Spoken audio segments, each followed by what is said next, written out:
Shout out to fam too.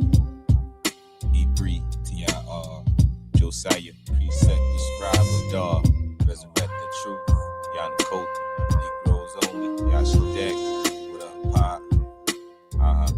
Niggas left field with all them doctrines and heresies. What scripture was that? Walk upon this vast turf. These niggas try to tell me the rotation of the earth. What scripture was that? They tell you Joe be the daddy. In other words, they saying that it ain't no virgin birth. What scripture was that? I see you haven't learned, my nigga. Book, chapter, and verse, my nigga, for real. False doctrine for the birds. But we the lost sheep, we have a more sure word. What scripture was that? Walk upon this vast turf. These niggas try to tell me the rotation of the earth. What scripture was that? They tell you Joe be the daddy. In other words, they saying that it ain't no virgin birth. What scripture was that? I see you haven't learned, my nigga. Book, chapter, and verse, my nigga, for real. False doctrine for the birds. But we the lost sheep, we have a more sure word. What scripture was that? 2 Peter 1:19. Check for reference. These niggas using information like a deadly weapon. 20 different denominations only stress the message to get your name blotted out. That's a heavy lesson. Divide against ourselves, deciding who the smartest. The devil goofed you up, he provided you with a target, friendly fire. Cause when brothers collide, it be a tragedy. Expose each other personal business to embarrass. He ain't try to correct his brother in private. Drag him hands and feet in public so the people can laugh at him. Book and chapter, please. Put a brotherhood in. What scripture is that? Where is the order in the spirit of humility at? They go around their elbow just to get to their ass and cross-checking how they rep it. Had me feeling so mad. The gates language, they parrot and just mimic it back. Just say the truth and then just tell me where you getting it what at. Scripture back. Walk upon this vast turf. These niggas try to tell me the rotation of the earth. What scripture was that? They tell you Joe be the daddy. In other words, they saying that it ain't no virgin birth. What scripture was that? I see you haven't learned, my nigga. Book, chapter, and verse, my nigga, for real. False doctrine for the birds. But we the lost sheep, we have a more sure word. What scripture was that? Walk upon this vast turf. These niggas try to tell me the rotation of the earth. What scripture was that? They tell you Joe be the daddy. In other words, they saying that it ain't no virgin birth. What scripture was that? I see you haven't learned, my nigga. Book, chapter, and verse, my nigga, for real. False doctrine for the birds. But we the lost sheep, we have a more sure word. What scripture was that? Grief like a Mashiach kneeled at a tree in Gethsemane. We're all the real who watch diligently and militantly, filibuster deliberately, delivering scripts so twisted they just rip it in pieces, omitting entire scriptures. Oh, how Christian of thee kill your beliefs, cause you treat it like a fictional piece. Sad rules getting true like cashews out they shoes cause they weak. Even the milk still spilling over their teeth. How do we fix it? Do we answer a fool? And it's folly or let them drool into a stupor for views. See how far we go. Fake revelations off the shrooms like they Mario. In a cart they go before the horse or the donkey, so it's Mayday. If that's God wrath, you cannot placate. Teach your lies but trying to say it the safe way. Let your yay be a yay, cause he who added getting taken away or takes away, that's how your name get erased. What scripture was that? Walk upon this vast turf. These niggas try to tell me the rotation of the earth. What scripture was that? They tell you Joe be the daddy. In other words, they saying that it ain't no virgin birth. What scripture was that? I see you haven't learned, my nigga. Book, chapter, and verse, my nigga, for real. False doctrine for the birds, but we the lost sheep, we have a more sure word. What scripture was that? Walk upon this vast turf. These niggas try to tell me the rotation of the earth. What scripture was that? They tell you Joe be the daddy. In other words, they saying that it ain't no virgin birth. What scripture was that? I see you haven't learned, my nigga. Book, chapter, and verse, my nigga, for real. False doctrine for the birds, but we the lost sheep, we have a more sure word. What scripture was that?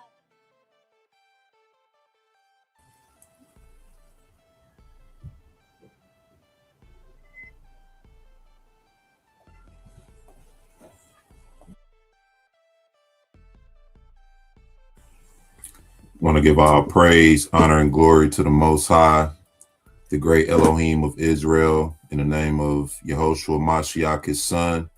I want to say shalom and blessings to all my brothers and sisters, my kinsmen, according to the flesh, who are Israelites, to whom pertain the adoption, the glory, the covenants, the giving of the law, the service of Elohim, and the promises, whose are the fathers, and of whom, as concerning the flesh, our Mashiach came, who is overall Elohim blessed.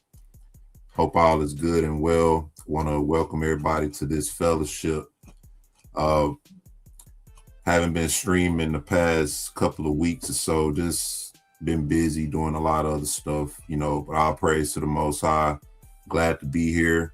Glad to see everybody in the chat, and hopefully some more people will chime in later. I got the link in the chat. Anybody want to chime in? Got a good topic in mind. What is a righteous Gentile? And this is something we touched on before. Shout out to the brothers, Brother Kadar, Josiah, and the other brothers that chime in with us, Resurrecting the Truth. Make sure y'all like and subscribe to both channels as well. But we've been dealing with this, and y'all may have heard us chime in on this topic. What is a righteous Gentile? And I guess this discussion is more so aimed at our people who believe this notion of Gentiles, non-Israelite people, as long as they're keeping the commandments of the Most High and have the faith in Christ, that they can be saved. And a lot of this ties into the context of Gentile and things that we brought out before. But the question is, what is a righteous Gentile? I want to bring out some things today to sort of bring some context to the word Gentile and what it is we're denoting when we say Gentile biblically. And it'll sort of bring some understanding, I guess we can put it that way, to this righteous Gentile. Long story short, if you ask me, to say righteous Gentile is sort of an oxymoron. If you think about it, a Gentile denotes being separated from the Most High. A Gentile denotes a non-covenant person, or a person who the Most High doesn't consider. And so, righteous Gentile. All right, we will get deeper into it as the discussion goes, but I'm sure most of y'all have heard this belief, and some of y'all may even have the belief yourself. It's fine. You know, we fellowship here. We chop it up. I just want to get the understanding of it. And we'll go through some things. But like I said, if you ask me to say righteous Gentile, it's sort of an oxymoron. It's like saying clean swine in a way. Clean swine, righteous Gentile. I don't know what y'all think about that. You know, do anybody in the chat believe in righteous Gentiles? And I got the link in the chat too. Feel free to chime in. I'd love to hear some thoughts. But just for me personally, I'm not seeing it. I'm not seeing righteous Gentile. And when you start getting into the New Testament understanding, you know, it brings more question as to what is a righteous Gentile. Are we talking about non-Israelite people that believe in the Most High and are keeping the commandments? And if that's the case, we're talking about the Most High giving his covenant and his instruction, his culture. That's what the commandments are. They're part of a holy culture that the Most High gave to a people, right? So what are we talking about? All right, Brother T, say like holy pork ribs, clean pork ribs. And I'm just laying my perspective out there because if I'm in error, I want to be challenged on it. I'm not seeing it. I'm not seeing how we can say righteous Gentiles. The Most High is going to save the righteous Gentiles and then save the wicked Israelites. What are we talking about? By what standard are they deemed righteous? You see what I'm saying? If righteousness is something to be obtained, right? Because we can all say, you got some people say, you know, I'm righteous, or they may consider themselves righteous in a sense, right? But is that really the case? What do the scriptures say? All right. What do the scriptures say about that? Hebrew 8:8, for finding fault with them, he said, behold, the days come, said the Lord, when I will make a new covenant with the house of Israel and the house of Judah. Let me ask you something, 78 vet. Shalom to you. For finding fault with who? That's the thing. Finding fault with who? Because people believe that there was this thing, and I'm sure y'all heard this before too. They couldn't keep the commandments, or they'll say that, you know, those commandments couldn't be kept. Right. So, but this says for finding fault with them, he said the days come where he's gonna make a new covenant. Finding fault with who? That has to be put in perspective, because, you know, this is an angle that Christianity takes to try to sneak other people into the covenant. Not that it works, but that's a good start right there. Hebrews 8:8. Let's keep that on the drawing board. Zion is she, shalom. Joel 2:27, and ye shall know that I am in the midst of Israel, and that I am the Lord your God, and none else, and my people shall never be ashamed. That sounds like it's sort of personal to me, that scripture. That scripture to me sounds like the Most High is being specific to a people. Joel 2:27. I love that one. But let's talk, y'all. What is a righteous Gentile? I want to know. Y'all know here lately, man, I haven't been coming to the table organized. So I'm gonna kind of come off the head with some scriptures. If y'all have some in the chat, feel free. But we got plenty, right? Let me think.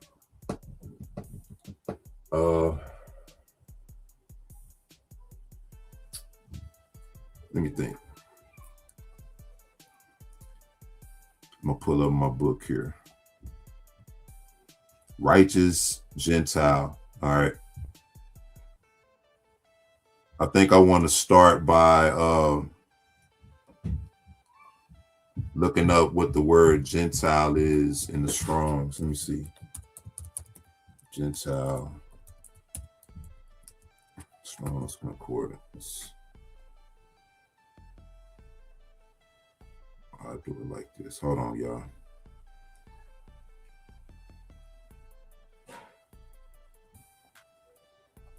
Gentile in the Strong's Concordance.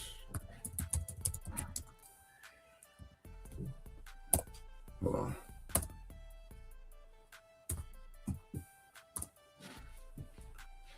All right.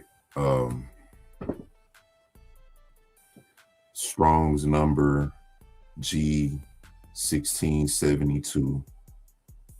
1483.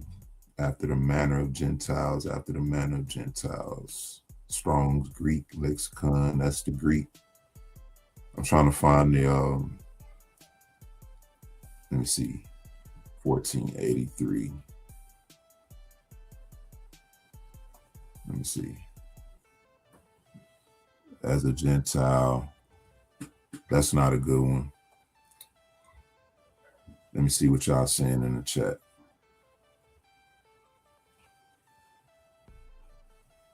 Let me see. I'm gonna use this blue letter one right here. All right, check this out.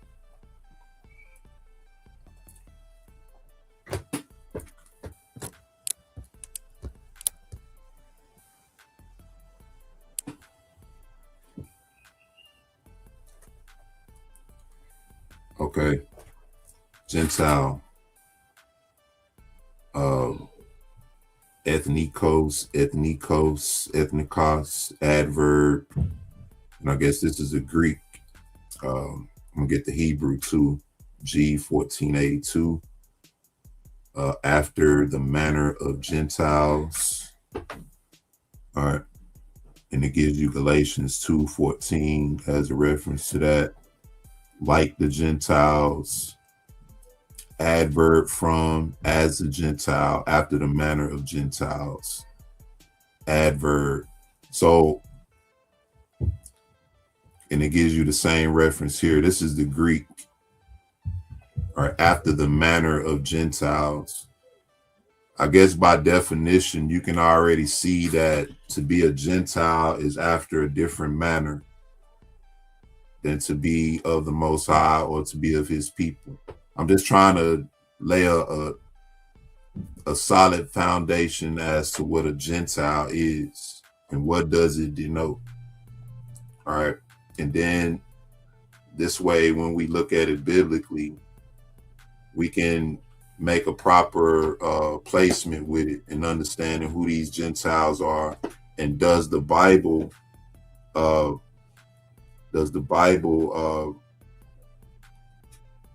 give proof of a righteous Gentile? Does the Bible say that the Gentiles are righteous? Or we hear scriptures that they've been made clean and that kind of thing. But once again, what is the true context of that? All right. So to be a Gentile means to be of a different manner. All right, so let me do this real quick. That's a good place to sort of start with. I'm gonna pull up the book of Jubilees.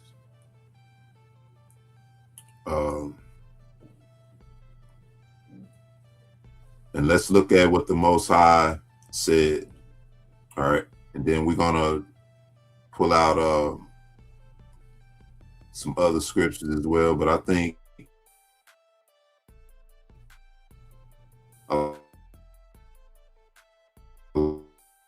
like how Jubilees lays this out, because what are we really doing when we say righteous Gentiles? Or you hear people say Let me see. You hear people say, the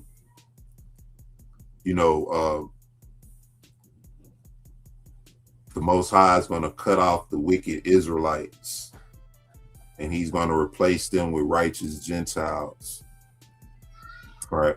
And I think Brother Kadar and I, we was talking about this not too long ago. And what I told him was, I said that there are many forms of self-hatred among our people. All right. Many forms of self-hatred that we see practiced and exercised often and in different types of ways, whether it's political, whether it's economic, right? We don't support each other. We don't promote each other. Political self-hatred, social self-hatred. We tend to think that socially we are accepted with others and that we can be accepted by others more than we can ourselves. We think that we'll get better results by being socially connected with others than with ourselves, right? And then you have religious self-hatred, right? Because part of this self-hatred is saying, what about the other people?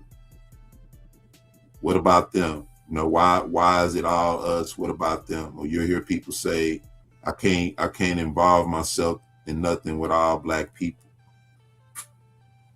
You see what I'm saying? All this is a form of self-hatred.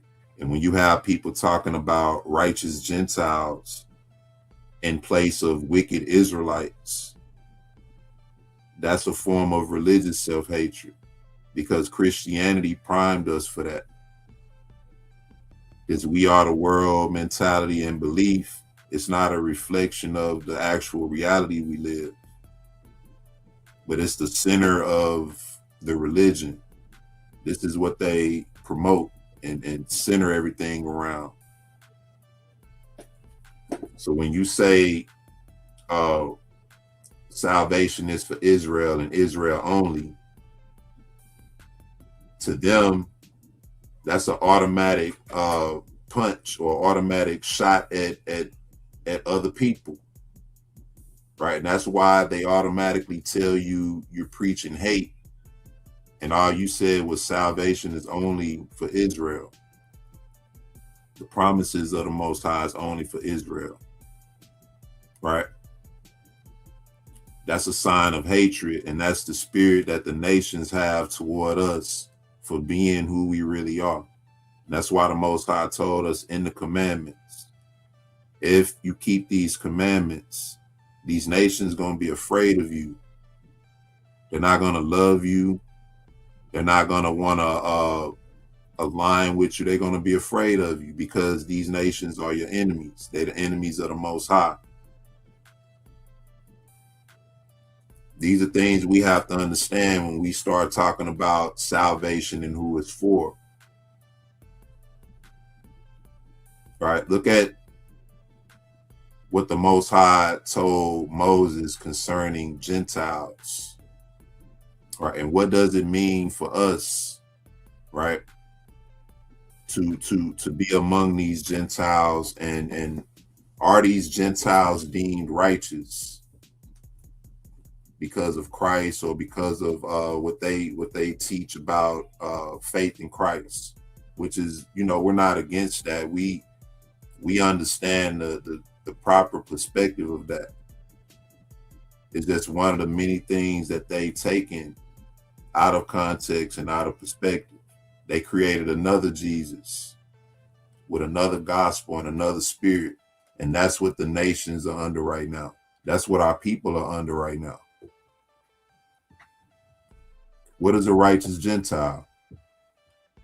This Jubilees, first chapter said, it came to pass in the first year of the exodus of the children of Israel out of Egypt, in the 3rd month, on the 16th day of the month, that God spake to Moses, saying, come up to me on the mount, and I will give thee 2 tablets of stone of the law and of the commandment which I have written, that thou mayest teach them. All right. Notice people say, one of the things people say to discredit the Bible, right? They'll say there are no dates in the Bible, right? What do you see right here? It says in the 3rd month on the 16th day of the month, right? So if you're reading this, these records, these biblical records, all of these are clues that these records are specific. Because in the 3rd month, what 3rd month?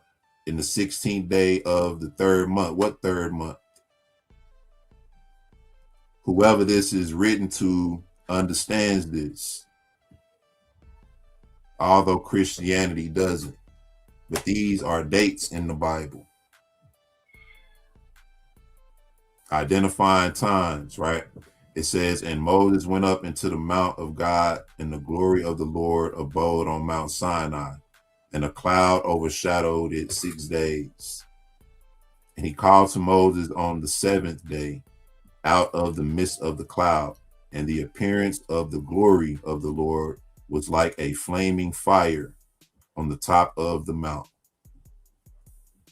All right. It says, and Moses was on the mount 40 days and 40 nights, and God taught him the earlier and the latter history of the division of all the days of the law and of the testimony. So while Moses was up on the mount, right, it says he taught him the earlier and the latter history of the division of all the days of the law and of the testimony.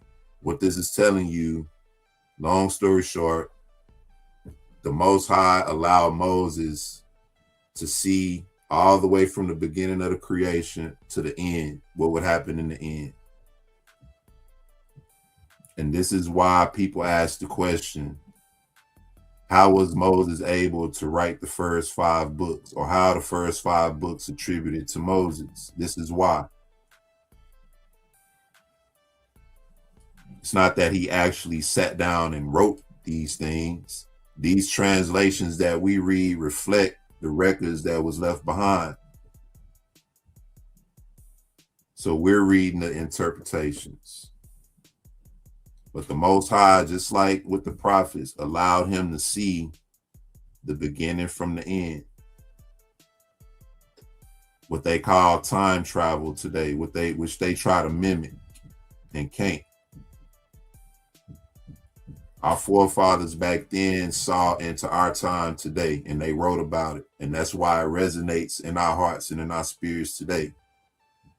It says, and he said, incline thine heart to every word which I speak to thee on this mount, and write them in a book, in order that their generations may see how I have not forsaken them for all the evil which they have wrought in transgressing the covenant which I established between me and thee for their generations this day on Mount Sinai. So write it down, for their generations, so that they can see that I have not forsaken them for all the evil which I have wrought, which they have wrought in transgressing the covenant. Are we not today waking up and understanding and seeing that the Most High has been merciful with us, even by bringing these curses on us? Even in that, we see the mercy of the Most High. But he's telling Moses to write this stuff down so that they can see it. That's why I tell y'all, when I found out this truth, when I found out we was under the curses, I rejoice in the Most High for that. That was a revelation for me. He said, and thus it will come to pass when all these things come upon them, right? It will come to pass when all these things come upon them, that they will recognize that I am more righteous than they in all their judgments and in all their actions, and they will recognize that I have been truly with them. All right. He's saying they're going to see this. They're going to recognize this. It says, and do thou write for thyself all these words which I declare unto thee this day. For I know their rebellion and their stiff neck before I bring them into the land which I swear unto their fathers, to Abraham and to Isaac and to Jacob, saying, unto your seed will I give the land flowing with milk and honey. Right? We hear all the Gentiles talking about the promised land, right? The land flowing with milk and honey. Right? And everybody believe that they're entitled to that promise. But who is the Most High saying this is for? He said a few things here. He's saying, write this stuff down, right, and declare it unto them, because I know their rebellion and their stiff neck even before I bring them into the land. So before I even bring them in here, I already know what they're about. I already see their heart. It's wicked, it's evil, it's stiff neck, and it's rebellious. And I see it, and it's going to lead to something. This rebellion, this stiff neck right here is going to lead to something, because he said, before I bring them into the land.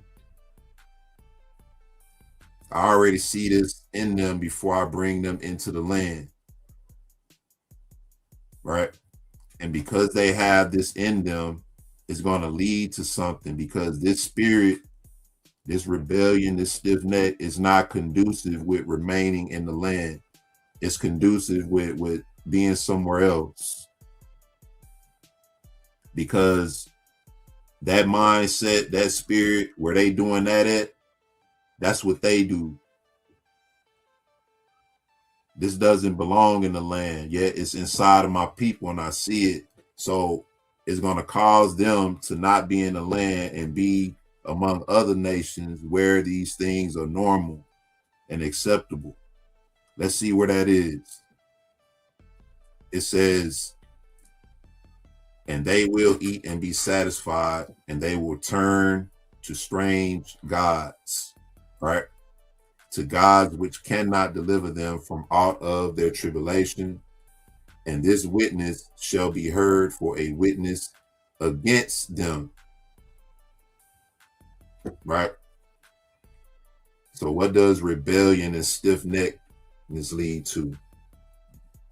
Right? And who you're rebelling against? You're rebelling against the true Most High, the true Elohim, and you're going to turn to strange gods.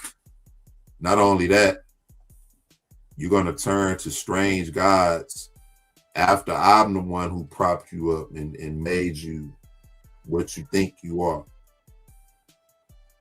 After that happens, right, you're going to turn to strange gods. You're going to eat and be satisfied. Right? I'm going to take you out of your filth and I'm going to bring you up. I'm going to elevate you. You're going to enjoy everything I do for you. You're going to receive everything I do for you. But you're not going to appreciate nothing I do for you. You're going to turn and give other guys the glory that I deserve. What that sound like? Right? What that sound like? It says, for they will forget all my commandments. Follow these traits, right? You rebellious, you stiff-necked, right? You're going to turn to strange gods, so you unfaithful, and then you forgetful, right? You're going to forget all my commandments, even all that I command them, and they will walk after the Gentiles, right? You're going to walk after the Gentiles, after the manner of the Gentiles.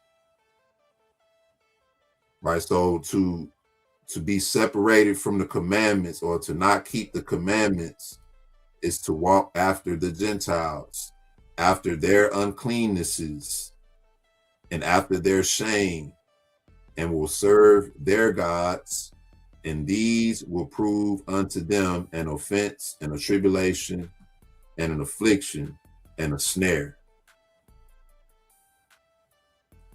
What is one of the main things, the main mechanisms by which we are afflicted today? It's through Christianity. It's through religion. Religion allows all of these things to happen. Religion pacifies us from standing up and seeing these things and understanding who we are. And that's why Christianity is a snare. Spiritual whoredom. Right? But see, what this is basically telling you, right? We all know what a hoe is, right? So it's nothing new. The mindset. Israel had a mindset of a hoe coming into this. You know how a woman will get with a guy, right? A woman will get with a guy, and she don't even really like that guy. She, you hear it all the time. He's not really my type and stuff like that. But they'll still get with him anyway because this dude is a good provider. He do the things a man's supposed to do, right? So they'll quote unquote settle for that. And this is the mindset Israel had with the Most High. You had the mindset of a hoe coming in. But because, and think about that, we complain about what we go through. Look at what the Most High went through. The Most High, and that's why ain't no God like him, because he said he magnified his word above his name. He made himself, he committed himself to that because he made a covenant with our forefathers who was faithful to him. And he stuck to that covenant. People say we Egyptians and all that. The gods of the Egyptians ain't faithful. Who are the Egyptians today? And who are the people ruling the world today under those wicked powers and spirits? The same things that they tell you, oh, these are just principles and all. No, these was gods that they worship, that they rule in the world under today, under secret organizations, secret orders.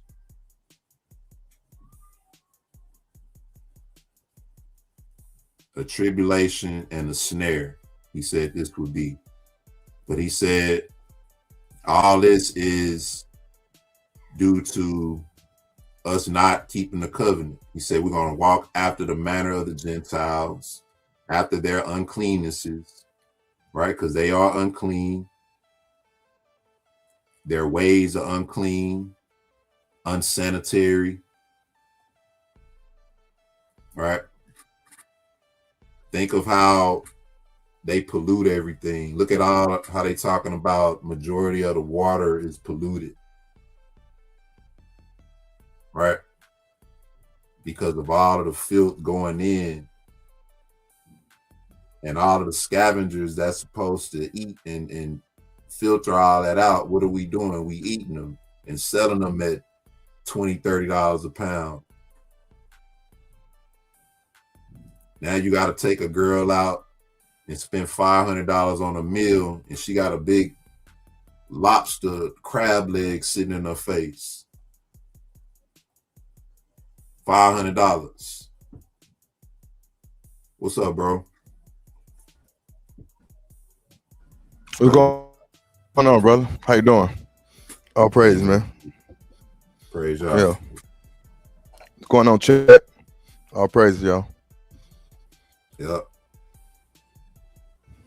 The Gentiles, the uncleannesses, right? It says after their shame. So this is the manner of the Gentiles, uncleanness and shame. Right?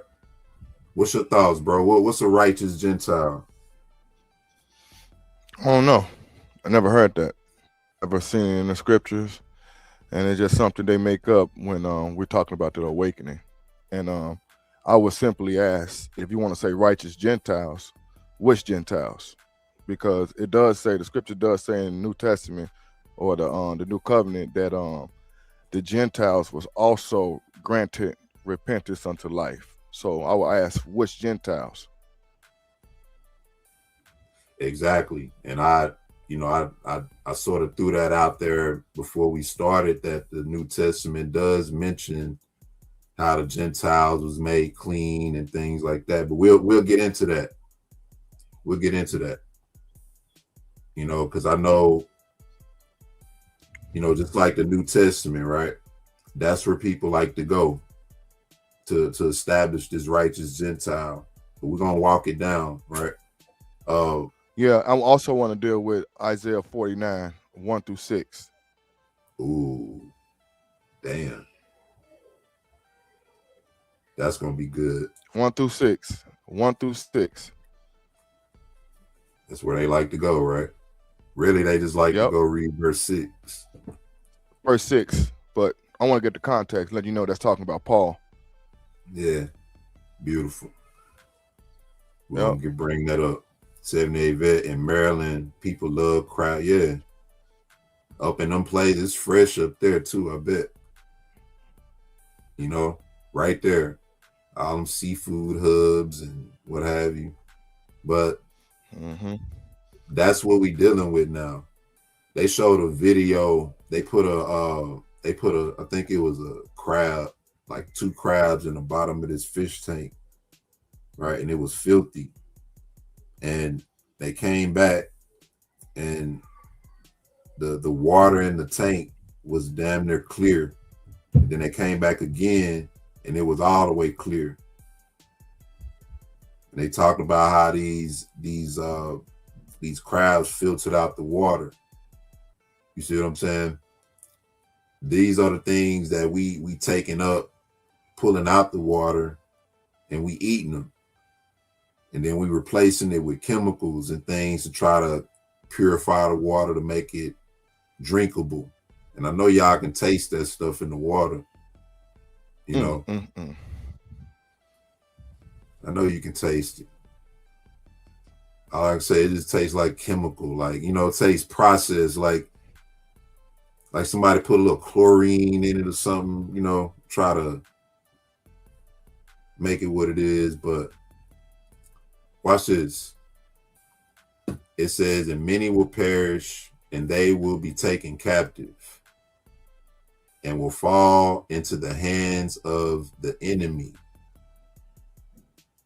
All right? Because they have forsaken my ordinances and my commandments and the festivals of my covenant and my Sabbath. Yo. Okay, before you keep reading, does it say the hand of your enemy before they actually forsaken the covenant already? Was it already calling the nations our enemy before we even forsook the covenant? Yeah. Yes or no? Exactly. Before they even entered into the land. You see that? Yeah. Before they even entered into the land. So the Most High didn't say the nation didn't become our enemies because of the curses. They was already our enemies because the Most High chose us.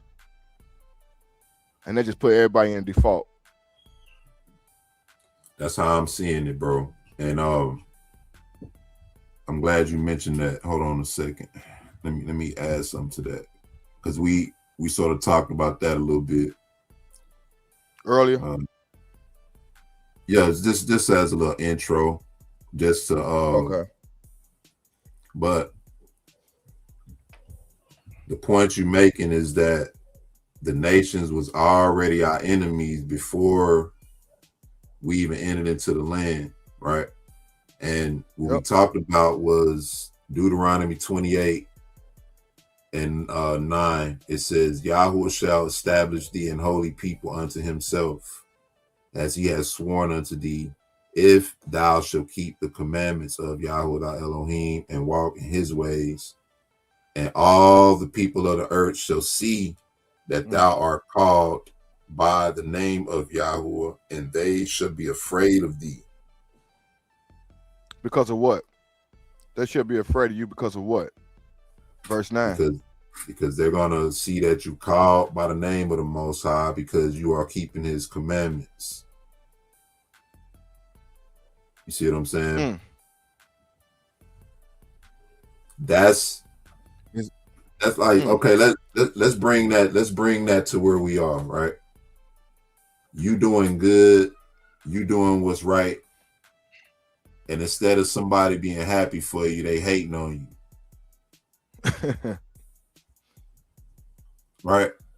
Like when they say the nations hate us, that ain't, yeah, they hate us, but that's in every aspect. They some haters.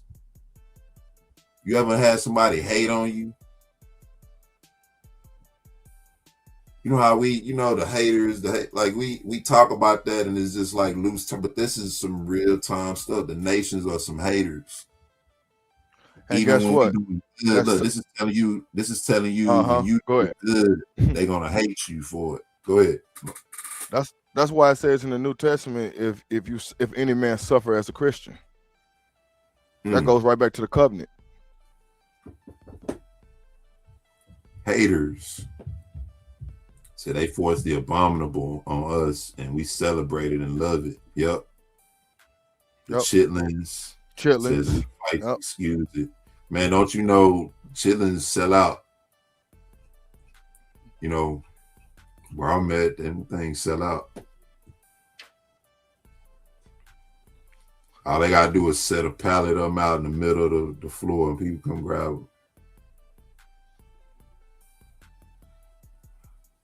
I said, man, I'm in the wrong business. But if my people wasn't hooked on them, yeah, I sell them. We can do that.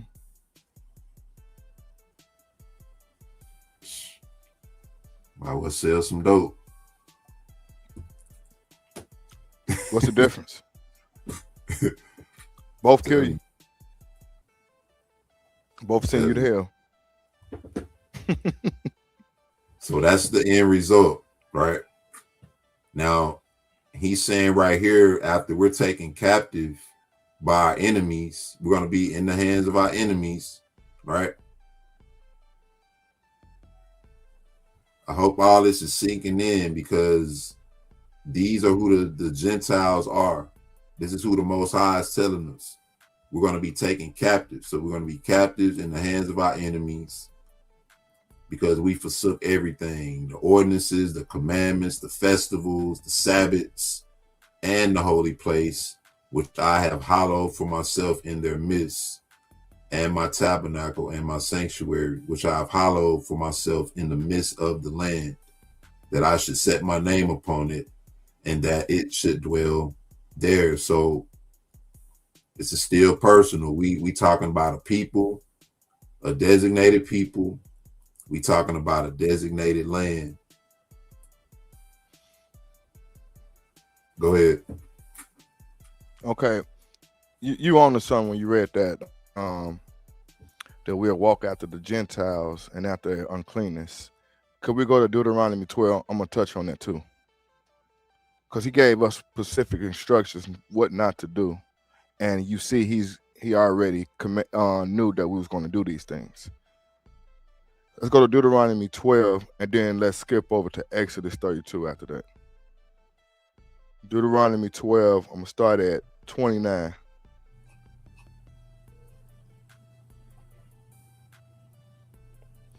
It says, when the Lord thy God shall cut off the nations from before thee, whether thou go to possess them, thou shalt seed them and dwellest in their land. Take heed to thyself that thou be not snared by following them, after they be destroyed from before thee, and that thou inquire not after their gods, saying, how did these nations serve their gods? Even so will I do likewise. 31. Thou shalt not do so unto the Lord thy God, for every abomination to the Lord, which he hated, have they done unto their gods. For even their sons and their daughters have they burned in the fire to their gods. What things soever I command you, observe to do, that thou not add thereof nor diminish from it. So I read this to establish that the Lord said not to worship him like the way they worship their gods, right? And what's the way they worship their gods? Through idols, right? Yep. So let's go to Deuteronomy 32. This is what Christianity is today. Christianity started in the wilderness. Wow. And when the people saw that Moses delayed to come down out of the mount, the people gathered themselves together unto Aaron and said unto him, 1. I'm gonna start at 1. 32. First 1.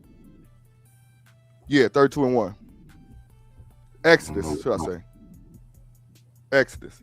Oh, my fault. Yeah, you're right. You did say Exodus. Okay, yeah.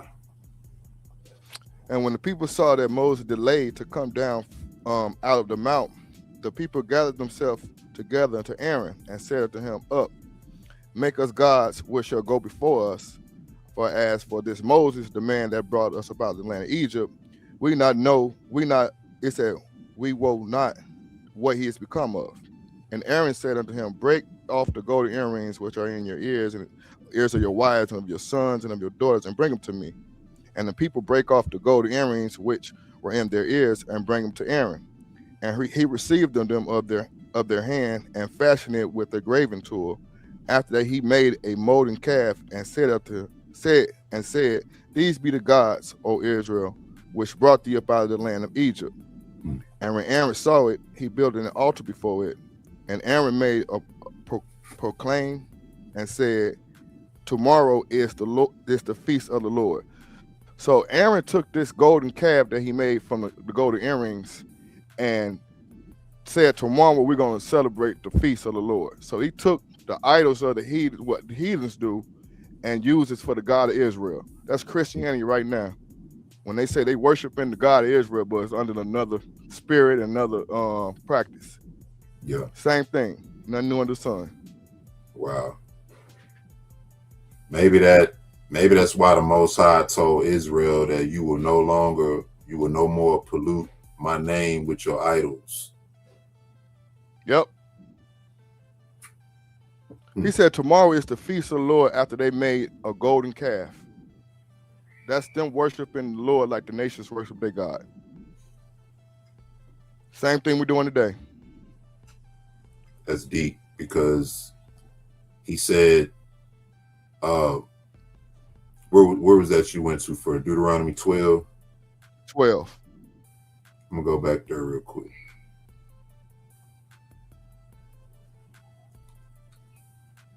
Where was you at? 12 and 29, 30. Yeah. It says, take heed to thyself that thou be not snared by following them after that they be destroyed from before thee. All right. And that thou inquire not after their Elohim, saying, how did these nations serve their Elohim? Even so will I do likewise. And it says, thou shalt not do so unto Yahuwah thy Elohim, for every abomination to Yahuwah, which he hated, have they done unto their gods. So when he told us that we're going to serve their gods and it's going to be a snare unto us, what do we have to do to serve their gods? We have to do abominable things. We have to do things that the Most High hate. there are things that are forms of worship that we don't even realize because we haven't been educated on it. So we doing service and we don't even realize it. And he's saying this is how the nations serve their gods, for even their sons and their daughters they have burnt in the fire unto their Elohim.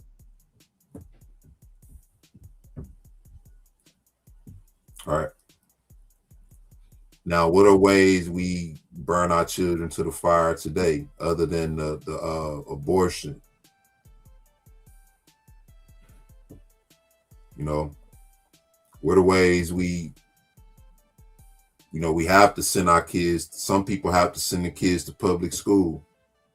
You don't necessarily have to once you understand your options, but you don't understand your options. And then even in a lot of senses, you're not in a position to do it. That's a snare. So you have to deliver your children over to these institutions where they have to learn things that are abominable, things that are lies. And they do this. This is a 12-year thing. Teaching them indirectly that the Most High is not real, or that the Most High's word is not valid. Teaching it to them in an indirect manner. Brother T. Shalom, brother. What's going on, man? What's happening? Man, I can't call it, man. Check in with you right quick, Doc. What's up, Josiah? And shalom and blessing to everybody in the chat, man. Bro, how you doing, brother? Man, I'm good. I'm good. Bro, real quick, bro. You brought up something that scripture you just brought up about Aaron, man. I was just talking about that yesterday.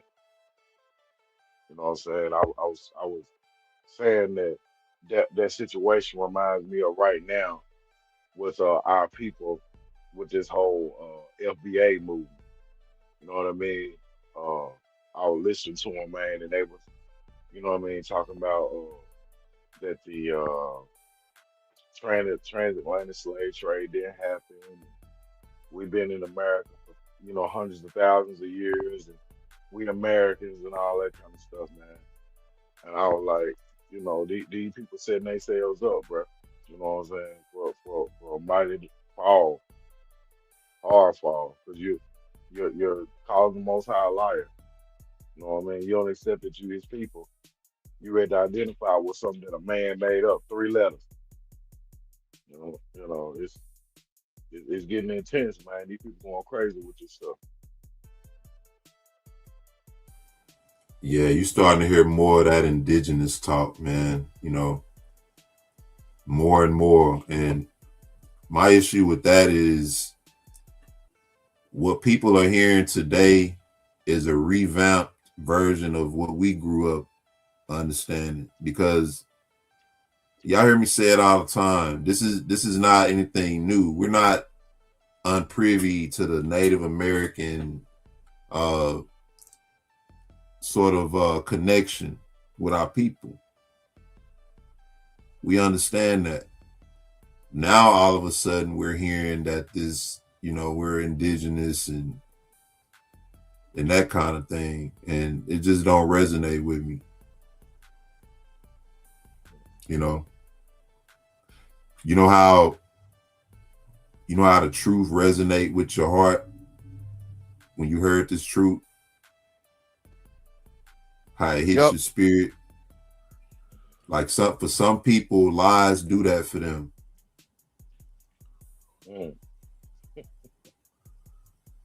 How about this? Because you on to something. Like when I first was introduced to the 12 tribes chart, it rubbed me wrong, and it kept bothering my spirit. I slept over the night over it, and then in the morning I said, this stuff is bullshit. You had to sleep on it. Huh? You had to sleep on it, yeah. One day though, bro. You know what I'm saying? T. Brown, Shalom. He said, yeah, they trying to limit. Come on, man. See, this is the thing, T. They trying to eliminate them, but they finding them at the same time. Help me understand that. They trying to tell you this ain't what it is, and at the same time they finding them. My wife just showed me something the other day where they found a ship underneath somewhere up in New York, around Wall Street. They found a ship. Now, what was Wall Street? Black. Back in the day. We know what that was all about. So y'all trying to hide it, but we finding it at the same time, man. Come on. They found one. Man, it was down in this area. I ain't gonna say Tennessee, but it was like Alabama, somewhere like that. You know what I mean? It was two of them. It was in like this, like a river. Or something. Well, I guess it's where you can get to access to the Mississippi. But they found two of them. You know what I mean? Not far from each other. Yep, they finding a lot of them, Mm-hmm. and they trying to get rid of them and all that. But I told y'all, man, go look at some of these ish people, man, in their houses. They got furniture and antique couches and stuff made out of the wood. I'm telling you, bro. Yeah. Why wouldn't you think about that? That's something diabolical, right? Like, even I can think of that. That's easy. That's probably something they thought of just like that. Just think of what else they doing. Think of how they took, how they used our bodies, the way they use cattle, down to the bone, making wallets and stuff out of your skin, boots and what about nigga skin shoes. That used to wear niggas' faces. Yeah. They used to put a nigga face on it, and it's called Texas Chainsaw Massacre. That's where they got it from. You wouldn't think to make some furniture out of the slave ship, the wood from it. Yep. That's easy. Even I can think of that, right? Righteous Gentiles, though. Yeah, right. You just ain't gonna parade around your weapon that you use to commit a crime with. You ain't gonna just put it on a pedestal. Yeah. Watch this. Because he talking about stuff to bring out. Man. We talking about the Gentiles, right? What I'm doing now is I'm establishing what does it mean to be a Gentile biblically, right? What does it mean to be a Gentile? On what room? Biblically. Let them babies watch TV. Tell them come out of there. That's what we're establishing, right? Yep. If the Most High is telling Israel, I'm gonna remove you from the land for not being holy like I ordained you to do, right? Because you have all these traits, these mentalities, right? You hard-headed, you stiff-necked, you rebellious. I already see it in you before you come to the land, right? I'm telling you what you're gonna do because of the mindset you have, right? Because I see your mindset, I'm telling you what you're gonna do, right? And this is how you know our people was hell bent on being Gentiles. So because of that mentality, I'm gonna remove you from the land and I'm gonna put you among them, right? He said, because he already said that, watch this. He already said you're gonna walk after the Gentiles and after their uncleanness and after their shame, and will serve their gods, and these will prove unto them an offense, right? How many black people have been offended by the very religion that we claim is what it is today, Christianity, right? All the offense that Christianity allows against our people. Tribulation and an affliction and a snare. He already said it was going to happen. It says, and they will make to themselves high places and groves and graven images, and they will worship each his own graven image so as to go astray. And they will sacrifice their children to demons and to all the works of the error of their hearts. And I will send witness. Go ahead. What was your answer for why the Most High knew that they was going to do they was going to break his law and stuff like that? What was your answer to that? Because he already seen where their hearts was from the jump. How about this? I got one better. Deuteronomy 5:29. It says, "Oh, that there was." Okay. Or you just want to read it out? You can stay there. I'll just read it. I want you to hear it. All right. It says, "Oh, that there were a heart in them." It said, "Oh, that there were a heart in them, that they will fear me and keep my commandments always, that they might dwell with them and with their children forever." Now I'm gonna skip over to Deuteronomy 29:4. It says, "Yet the Lord have not given you a heart to perceive, and eyes to see, and ears to hear until this day." So he ain't even give him a heart to understand his law and stuff like that. He ain't give him that until what? Till the Messiah came, right? Yeah. Yep. Wow. Now y'all see why I say it's only by the grace of the Most High that we know what we know. Right? Because he said he will pour his spirit out on us in the last days, and that he will circumcise our hearts. Mm-hmm. And give us a heart of flesh. Remember that? Yeah. So they had a heart of error from the jump. It's kind of like these worldly examples, man. And I'm sure a lot of you brothers can relate to some of this. We talked about the downfall of the men of Judah, right? And one of the downfalls of the men of Judah, outside of lust and you know, that kind of thing, is being suckers for love. Y'all ever heard of that, being a sucker for love? Indeed. Y'all don't leave me hanging, man. Y'all gotta, of course. I need y'all on this. Right?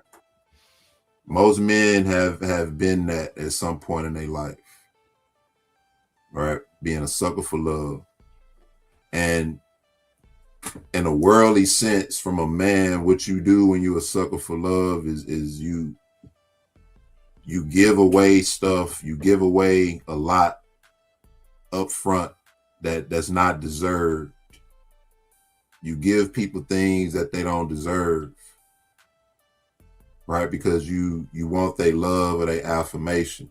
Now, like I said, that's a worldly example for us. But then when you look at Israel's mentality coming into this, right? The Most High said, I'm gonna do all this for you, and this is what you're gonna do. He's basically telling them what you're gonna do. You know what I'm saying? This is what you're gonna do. I'm gonna lay this out. You know, this is what's gonna happen. The only reason, you know, I'm doing this is because I made a covenant with your forefathers, you know. So it's kind of like that in a sense, you know what I'm saying? It's kind of like how a person received too much too early and they don't appreciate it. That's what Israel did with the Most High. Not saying he was a sucker for love like us, but from a worldly sense, that's what we do. And that's the result we get. We get, you know, somebody who just take, and they don't appreciate. You see what I'm saying?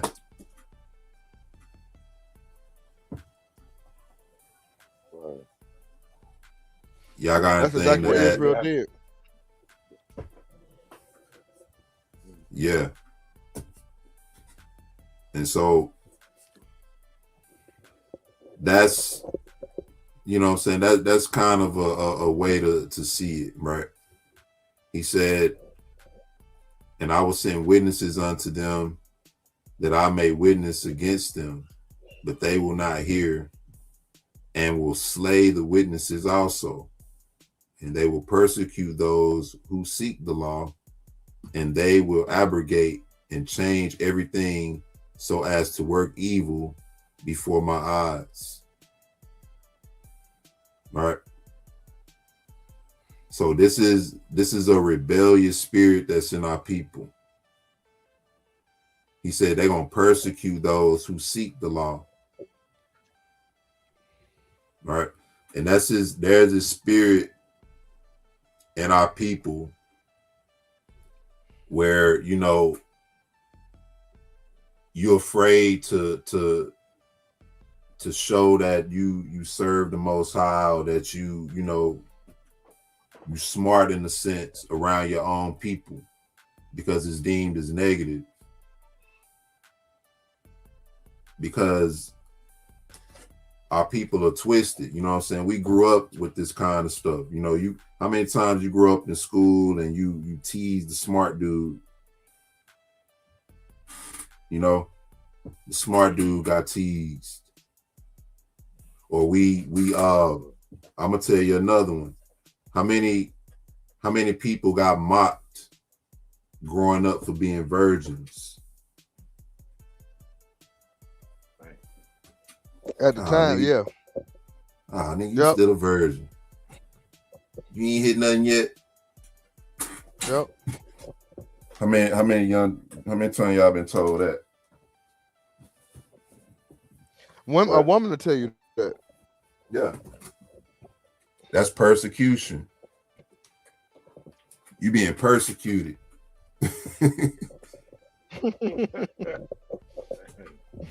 for being pure. Right? And so a lot of us ended up, yielding to the pressure, or feeling like, that's something we had to do. And what was the end result? Nothing to show for it. Leaking out your virtue. That's what. All right. It says, and I shall hide my face from them. So the Most High gonna hide his face from us. Once we start getting to a point to where we persecute our own people for being right, he said he gonna turn his face from us. It says, and I shall deliver them into the hand of the Gentiles. Let's stop right there. Right. So what led us into being delivered into the hands of the Gentiles? Long story short, it was behaving like them. Yeah. It was behaving like them. So already we don't see no righteousness, right? The Most High already said, I'm going to put you among them because y'all acting like them. Some of y'all probably are moving ahead, but you got to move forward to Christ. See, we are dealing with Christ. This is Christ. That's when it happened. That's the time it happened. The persecution happened during the time of Christ. We was killing our own people for believing in the Messiah. Well, come on, man. That was the last end of it. Then we persecuted the Messiah. That was the last end of it. Look, I will send witnesses unto them that I may witness against them, but they will not hear, and will slay the witnesses. Who did they slay? The prophets. See, they slew the prophets and they slew Mashiach. That's why they said his blood be on us and on our children. I'm gonna tell y'all something. I wonder why 70 AD happened like that. Yeah, that was a result of that, right? I'm gonna tell y'all something. Y'all may have heard this before, or you may not. You may have heard it here. But I'm gonna say this. If you are an Israelite, whether you know it, believe it or not, you are under the blood of Christ. Whether you know it, whether you believe it or not.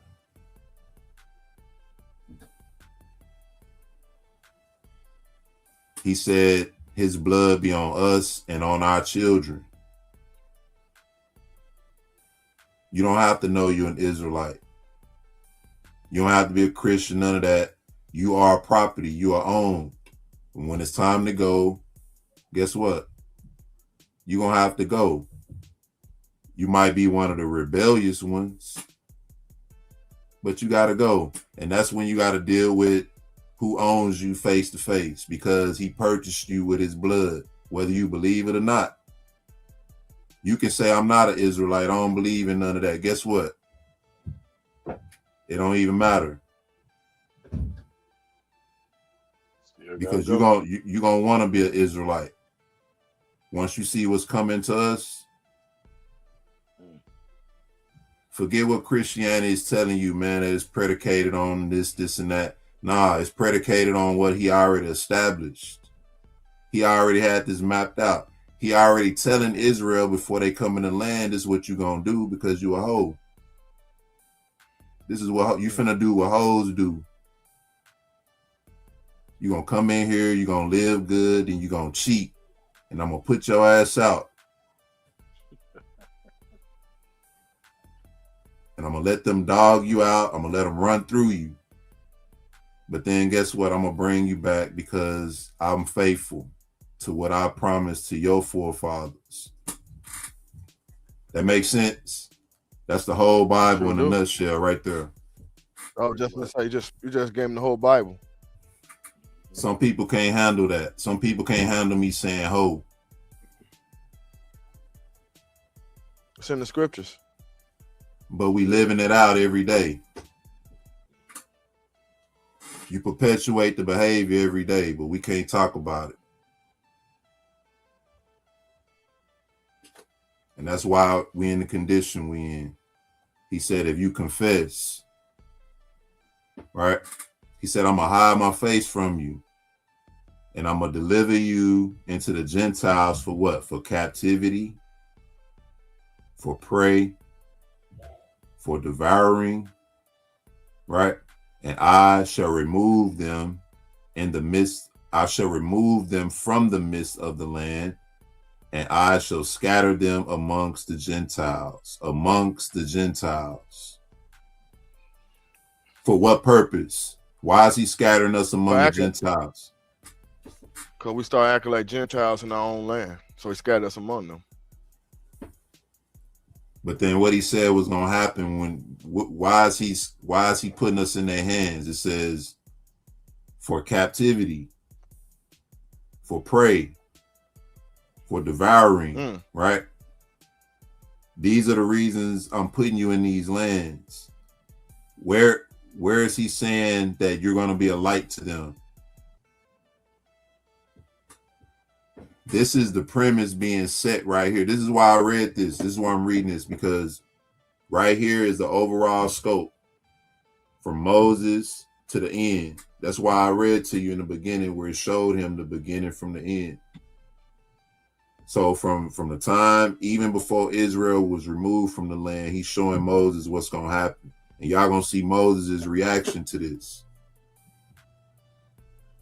Not one time did he say he was going to deliver the Gentiles, you're going to save them or be a light to them or teach them how to serve the Most High. None of that. All these excuses our people make to try to save them. We supposed to teach them. I was going to say, bro, it don't even mention like why they love to teach that. It don't even say nothing about them having an opportunity or an option to cleave and all that kind of stuff. Like he's giving them a choice of whether they want to be with us or not. Right. You know what I mean? See, this is the you might have to read that again. You might have to read that again for the people in the back when they talk about if we keep the commandments, they will be afraid of us. Yeah, let's read it again. You got to, because the people in the back. Deuteronomy 28. Let's go. See, Christianity is a presumptuous religion. You see what I mean? It says, Yahweh shall establish thee an holy people unto himself, as he has sworn unto thee, if thou shalt keep the commandments of Yahweh thy Elohim and walk in his ways, and all people of the earth shall see that thou art called by the name of Yahuwah. And they should be you should be a light to them. You should be a light to them. That's what it say. You shall teach them of the Most High. All right. And they're gonna Now, don't make no sense, y'all. now this is the thing. Let's understand that it's people who moving ahead, right? So there is a time gonna come where it talks about 10 men from every nation cleaving to the Jew, right? Saying, I will go with you because the Most High. Yeah, that's during what time? Judgment. When the nations realize who we are, right? Because he said, I'm gonna make your seed known among these Gentiles where I scattered you. And he's doing that now. Hey, put that comment up right there. Which one? Zion is she? Yeah. That's exactly why. That's exactly why. And they already afraid of us. Even when we in sin, right? They still afraid. They already afraid. Yep. Because they know the promise. That's why they're afraid. Because we even tend to outdo them in their own sin. Yep. We bring flavor to everything, bro. Flavor to sin? Yeah, we do. We brought flavor to sin. Yep, we did. We did. And that's why everybody want to do it like us now. Everybody want to mimic us in what they do. The white woman didn't want to have sex with the white man no more. None of the nations want to have sex. None of the women want to have sex with they men no more. They want the black man. Because look what we did to the porn industry. You get what I'm saying? I always said that if black men were economically on the same level with white men, Asian men, Arab men, and all that, or above, then more races of other women will desire black men openly. Right now, it's just a fetish, but that's the downfall of our people. Most black men don't really, I won't say are broke, but we don't have enough to really impact anything like that because we're not putting it together. But I'm just speaking on the hearts of the people, really. And bro, let me tell you, I seen a video last night. His brother was putting this out, and he was showing how sisters are like encouraging. It was like multiple videos of our sisters, black women, encouraging other black women to date white men. They like, oh, white men are this and white men are that, and the marriage rate is so much better. Don't get mad at me. Get mad at the statistics. I mean, it was just like video after video, man. I didn't even know all that was going on right now. Yeah, but that's, I don't, you know what? I don't argue with that because I say to any sister, if you feel that way, go ahead over there, man, and try it out. Because from what I'm seeing, it's not, the grass ain't green on the other side. And it's the same way with the brothers too.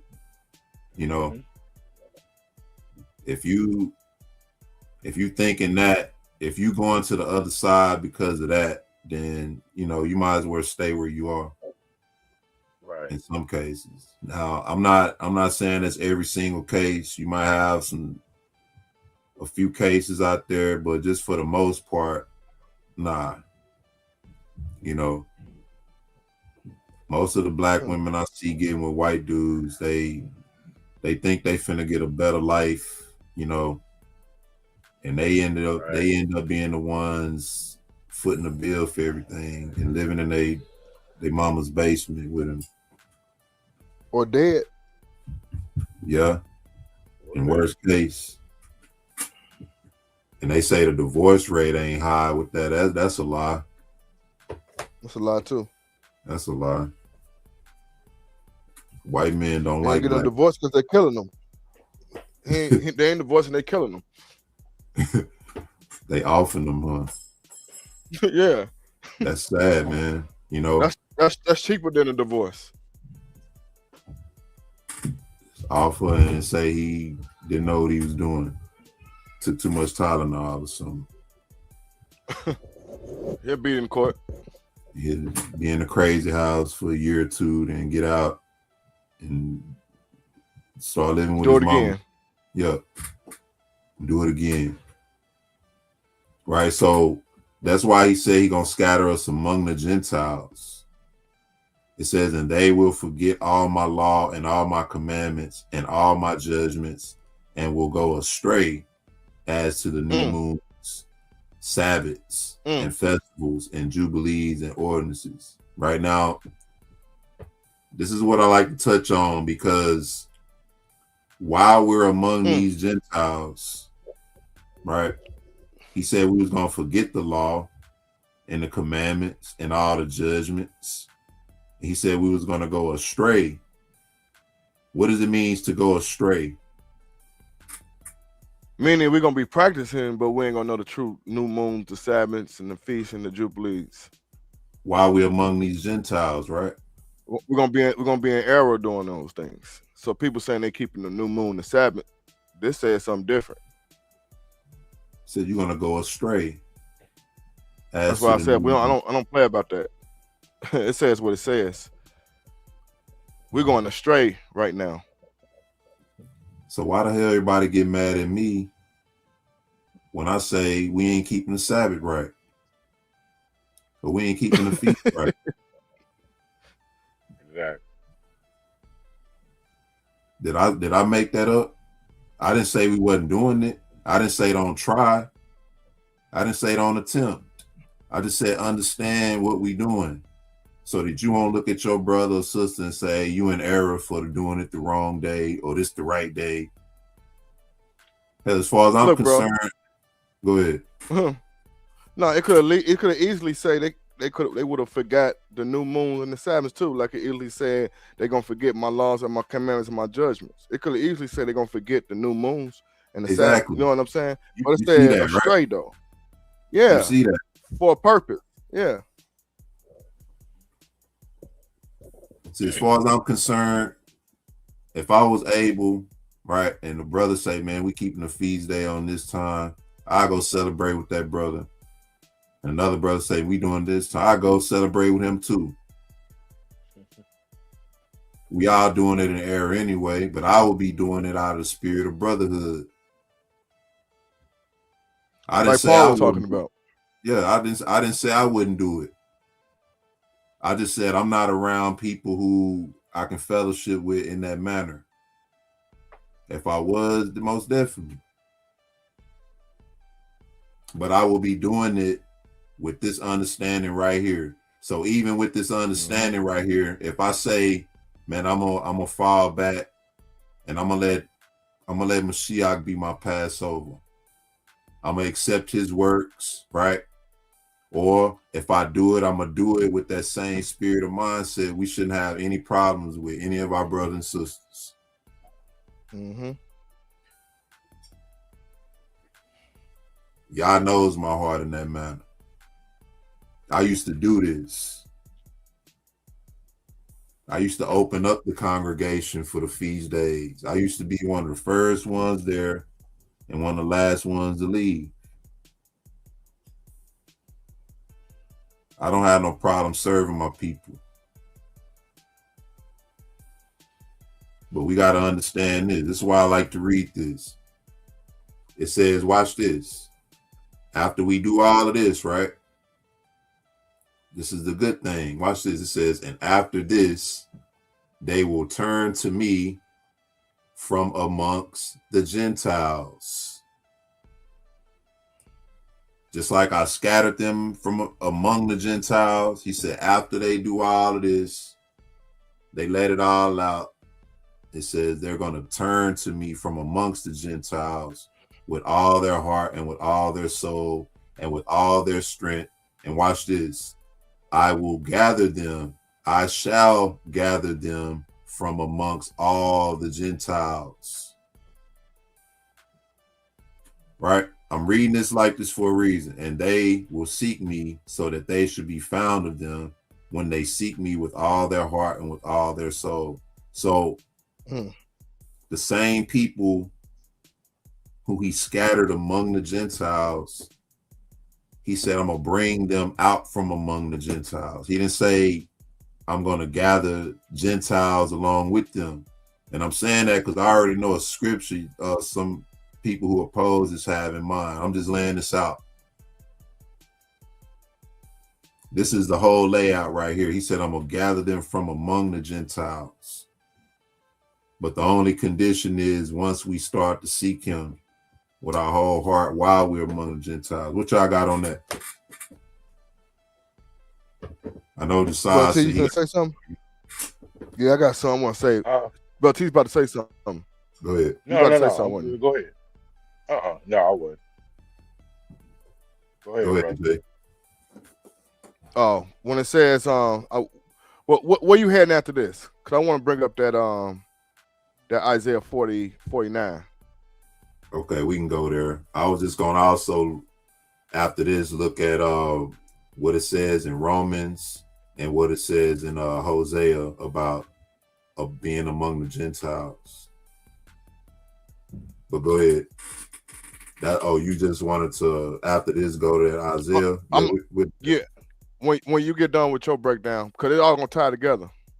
Because these Gentiles, who is these righteous Gentiles? Right? Ain't that what the lesson about?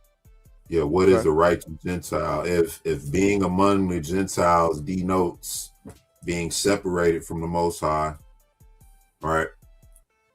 Being contrary to the Most High, then what is a righteous Gentile?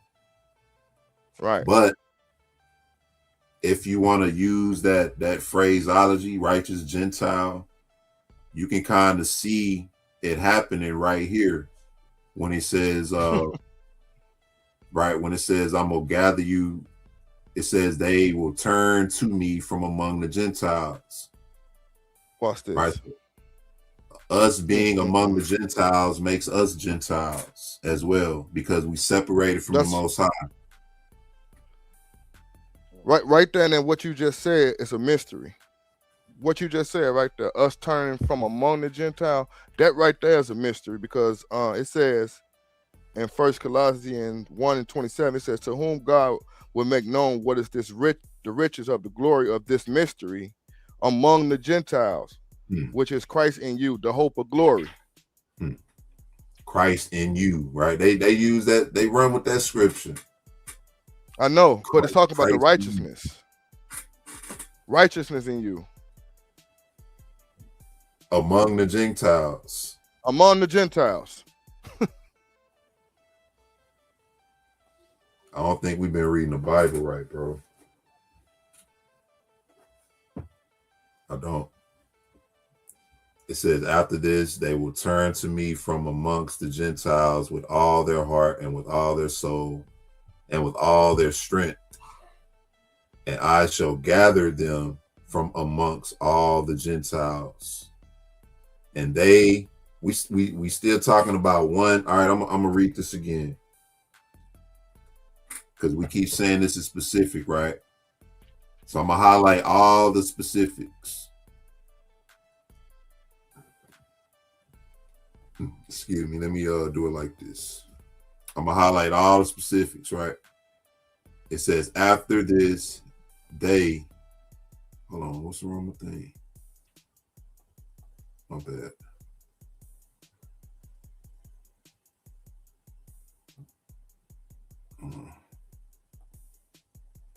Yellow.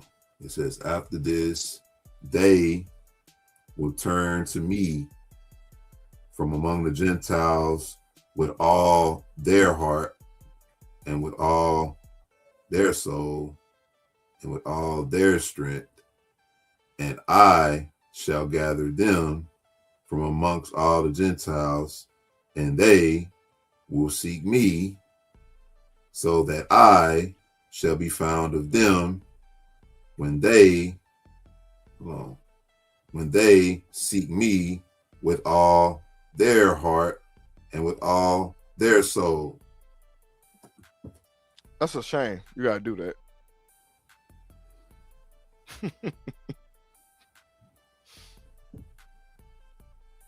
No, it's really not. It's But not. But I feel you. I feel you get what I'm saying. Yeah. Cause they be trying to twist stuff, man, and it's all just follow the yellow brick road. They, me, theirs, I, them. Me, Where's they, everybody in that? Them, I, them, me, they, there. Then we see the Gentiles. Yep. The Gentiles not included in this. The Gentiles is not included in the covenant. Where are they? It says, and I shall disclose to them, right? I'm going to keep doing it. It says, and I shall disclose to them abounding peace with righteousness, and I shall remove them the plant of righteousness, right?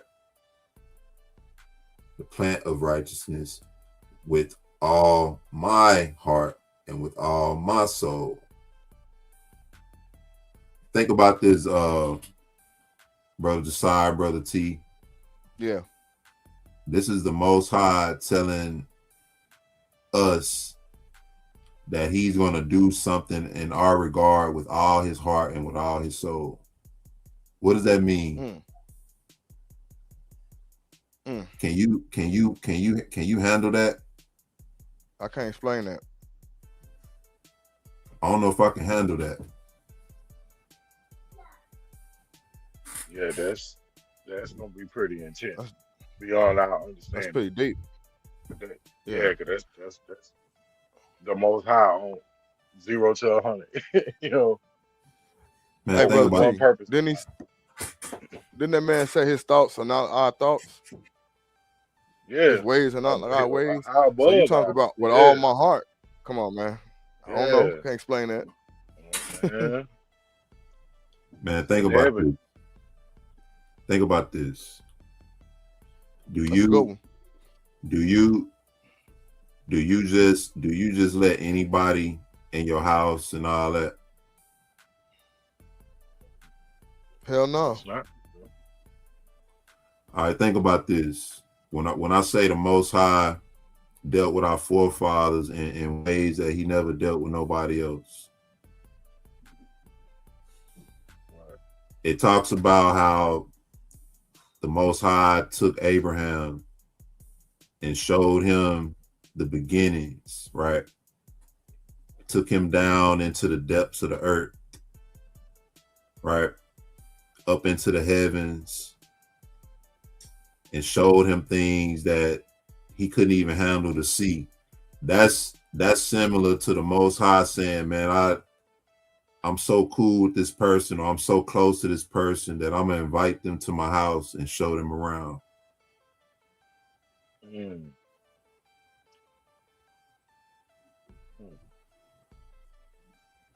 know, you got a nice crib, you got it going on, man. I'm gonna invite them over, man, and show them around, you know.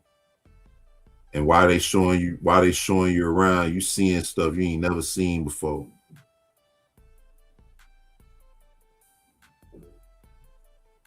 Stuff you can't even bear to see, but it's glorious. These are the secrets of the Most High. And that's what the Most High is saying. That's him moving with all his heart and all his soul in our regard. You don't just let nobody come to your house.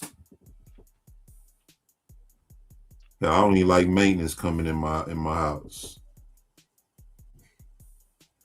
I make them stand at the door and wait till I feel like letting them in. Real talk. That's serious though, bro. This how the Most High regard us, man. I don't know if I can handle the Most High. Well, I ain't gonna say that. I'm talking. I definitely appreciate it, you know. But he did that with them for us. He did all that with them on our behalf so that we could believe on those things, because he said we're going to see far beyond what they saw.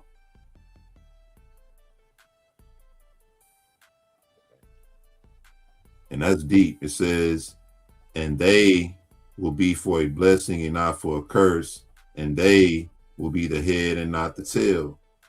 And I shall build my sanctuary in their midst, and I shall dwell, and I shall build my sanctuary in their midst, and I shall dwell with them, and I shall be their God, and they will be my people in truth and in righteousness. And I shall not forsake them, nor fail them, for I am the Lord their God. That's 4 verses right there where the Most High mentioned himself and Israel synonymously, back and forth, or simultaneously. I ain't gonna say synonymously, simultaneously back and forth, showing a connection. And nowhere do we see the Gentiles anywhere up here but in the first part where he's saying, I'm gonna gather them from among them. That's the only time he mentions them, is when he's saying he's going to bring his people from among them.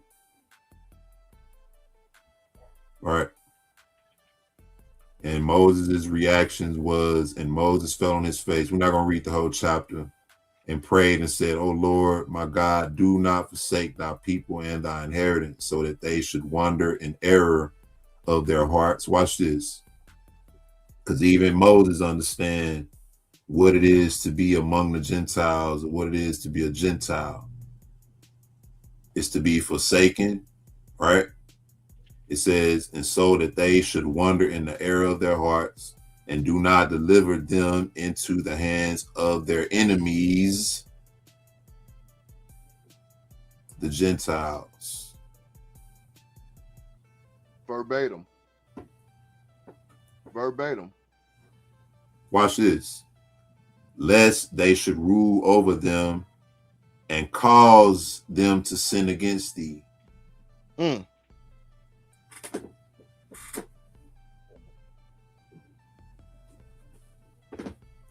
Their enemies, the Gentiles. Being among the Gentiles denotes sin.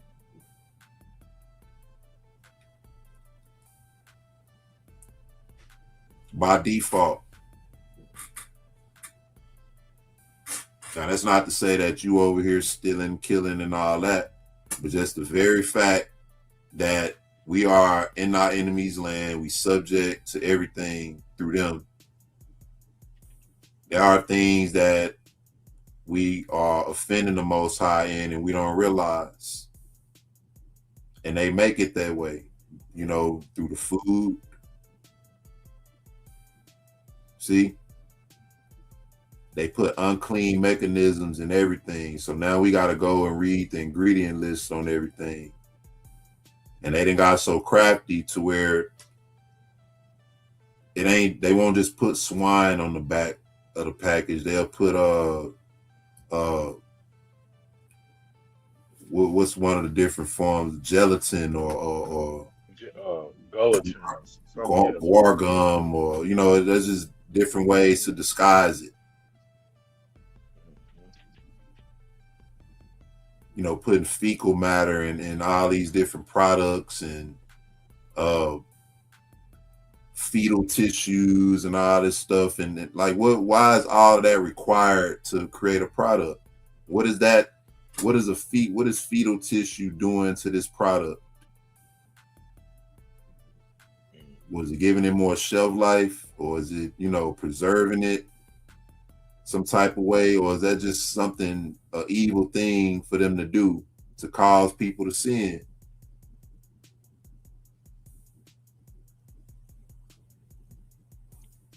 Period. Is it not them prolonging time too? Like long we can keep them in sin, prolong our time. A cultic recipe. I like that. Because it's to get a result, right? It's to get an end result. Hmm. And these are products we use, we wash in them, bathe in them, drink them, eat them, put them in our hair and all this kind of stuff. And you look up, oh, they taking tissues from dead bodies and putting it in this. And you like, damn, I just had some of that. They taking what is it? The lining of a rectum of a beaver and putting it in ice cream. Yeah, and some red flavor, and they're using the blood of a bug. Yeah. Yeah. Ocean spray drinks and all this kind of stuff. Hmm. You gotta go through all that trouble just to make it red. Causing you to sin. The days of the week. We have to acknowledge these days in order for us to live our life here and function. But each day of the week is acknowledging a different God, Roman God. That's by default. The Sabbath day is on Saturday. Every Saturday, people keep Sabbath day. Why is that? Because it's worship to Saturn. Why do you think the Jews worship on that day? The fake Jews. That's their day. They don't worship the Most High on that day. They worship their god Saturn. They are what you call Saturnians.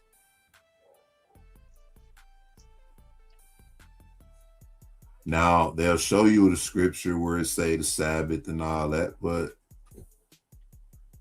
did the Most High give them the Sabbath? And if not, how are they keeping it? And how are they in knowledge of the day when the Sabbath day in itself is a covenant? It's a covenantal day. The Sabbath day is a Jubilee day. If you keeping the Passover, the feast days and all that stuff according to the Enoch calendar, then you should be keeping the Sabbath day according to that same calendar. But we not, because we are among the Gentiles. Josiah, you wanted Isaiah 49, right? I'm gonna let you have it. Yeah, now keep the foundation, Brother E laid out, and in the back of our mind we read this Isaiah 49, 1-6. Indeed. I'm gonna read 1-6, and then I'm gonna explain it, give the sense. It says, "Listen, O isles, unto me; hearken, ye people from far. The Lord hath called me from the womb, from the bowels of my mother. Have He mentioned of my name? And He hath made my mouth like a sharp sword, and the shadow of His hand have He hid me, and made me a polished shaft, and His quiver have He hid me. And He said unto me, Thou art my servant, O Israel, in whom I will be glorified. Then I said, I have labored in vain. I have spent my strength for naught and in vain. Yet surely my judgment is with the Lord, and my work is with my God. And now, said the Lord, that formed me to be from the womb to be His servant, to bring Jacob again to Him, though Israel be not gathered, yet shall I be glorious in the eyes of the Lord. And my Lord and my God shall be my strength. And He said, There's a light thing that thou shalt be my servant, to raise up the tribes of Jacob, to restore the preserved of Israel. I will also give thee for a light to the Gentiles, that thou might be my salvation to the ends of the earth. Now, Brother E, do me a favor. When you go back up to 1, verse 1, when it says, listen, O owls, unto me, circle that right there. Okay.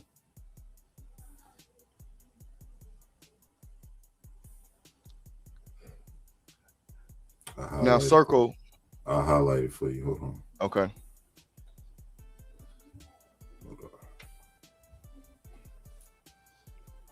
Listen, oh crap.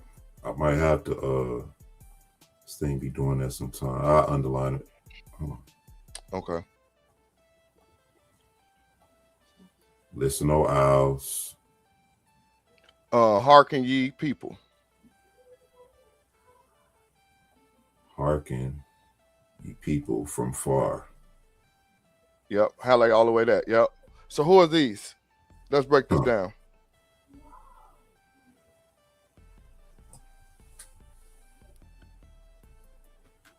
Let's go to Jeremiah 31:10.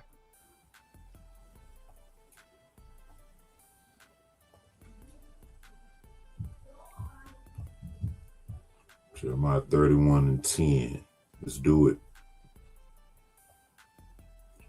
Context. Hear the word of the Lord, O ye nations. Same vocabulary, right? Yep. And declare it in the isles. Same vocabulary, right? Yep. And the isles. Afar off. Same verbiage, right? Bring it up. Says, he that scattered Israel would gather him and would keep him as a shepherd do his flock.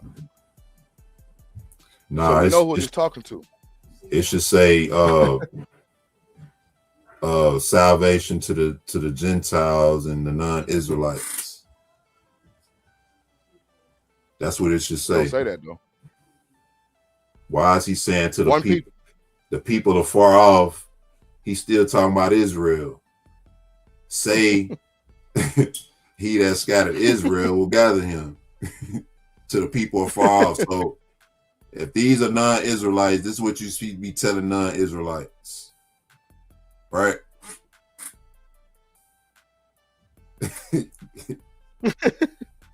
Now go back to 49. All right.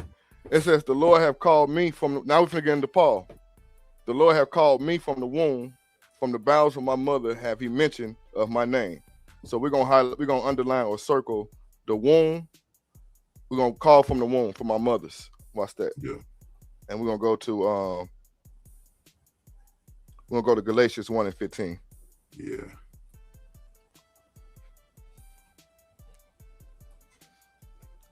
Telling y'all, man.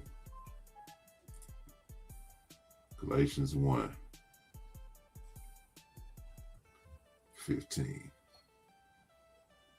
says, but when it pleased God, who separated me from my mother's womb and called me by his grace. Mother's womb, same language, right? Mm-hmm. To reveal his what? His son in me, that I might preach him among the heathens. Among the heathens. Who's among the heathens? Immediately I confer not with flesh and blood. You sure that don't say that I might preach him to the heathen? No, I didn't say that. But it could have said that though. Yep. It could have said that. Because you and I both know what that really means. Why you think it chose this particular phraseology?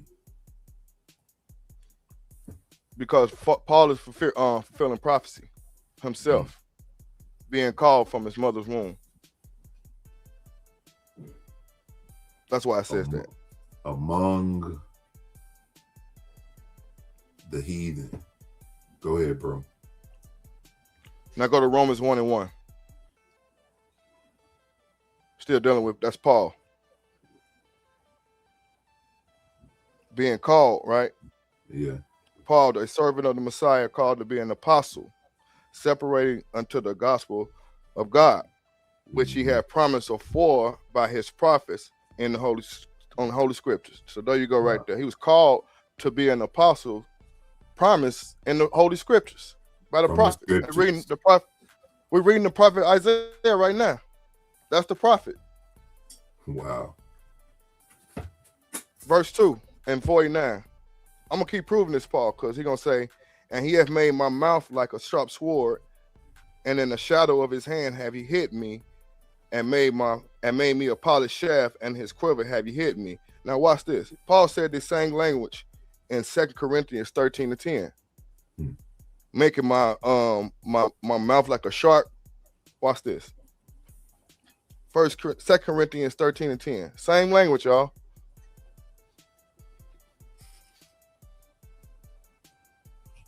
(13 and 10). Right here. It says, therefore I write these things being absent, lest being present I should use sharpness, according to the power which the Lord hath given me to what? Edify, and not to what? Destruction. Destruction.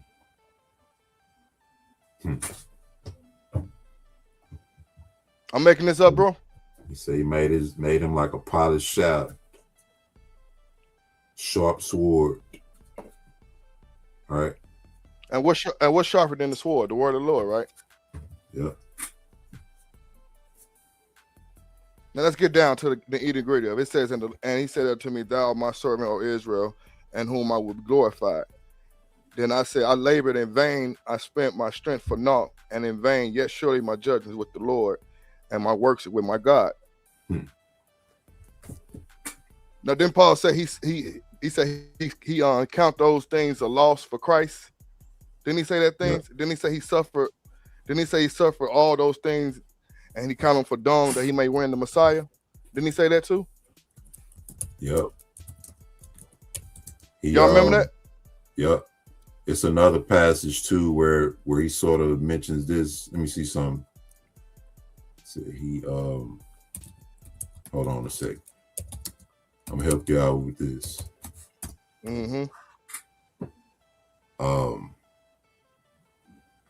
I think it's in Galatians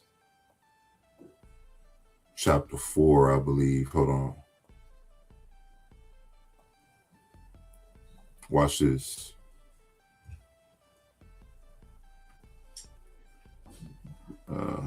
Galatians 4. And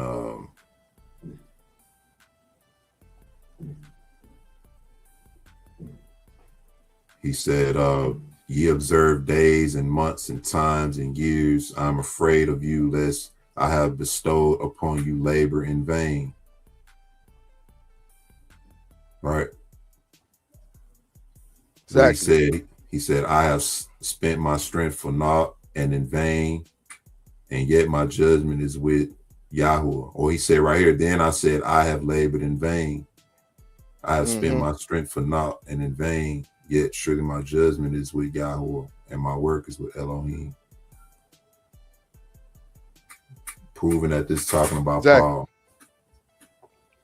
And he continues, and he said, and now said the Lord that formed me to be his womb. Same language again, that Galatians, to bring, this is why he formed him to be his servant. It says to bring Jacob again to him.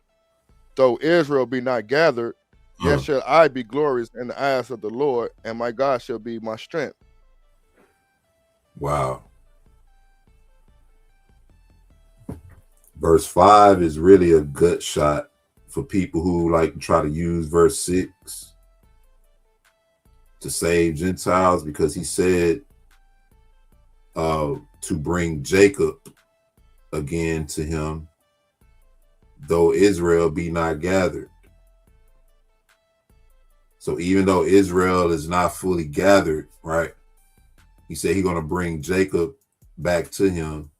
Then it goes into verse 6. And this will get good. But remember, he said, I should be glorious in the eyes, right? Why? Because he's going to be that light.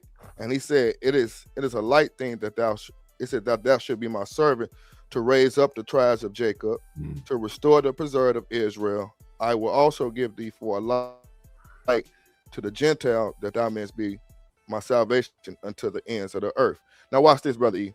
Okay, highlight or underline, raise up the tribes of Jacob, restore the preserved of Israel, and a light for the Gentiles. These are all three groups, right? But they all the same people. Or my question would be to somebody that try to say that these Gentiles are outside of Israel, well, show me the context or the subject change from verse 1. Also, too, bro, when it says raise up the tribes of Jacob and to restore the preserved of Israel, that's talking about, like you said, it's talking about the same group, right? But when it says to raise up the tribes of Jacob and to restore the preserved of Israel, who were the tribes of Jacob and the preserved of Israel during Paul's time? I think you should go read it.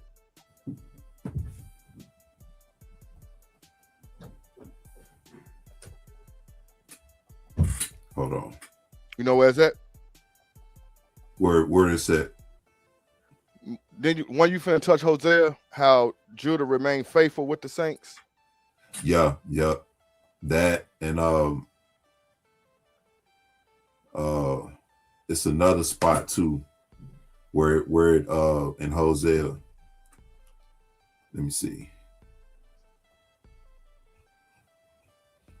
I think it's is it Hosea 12?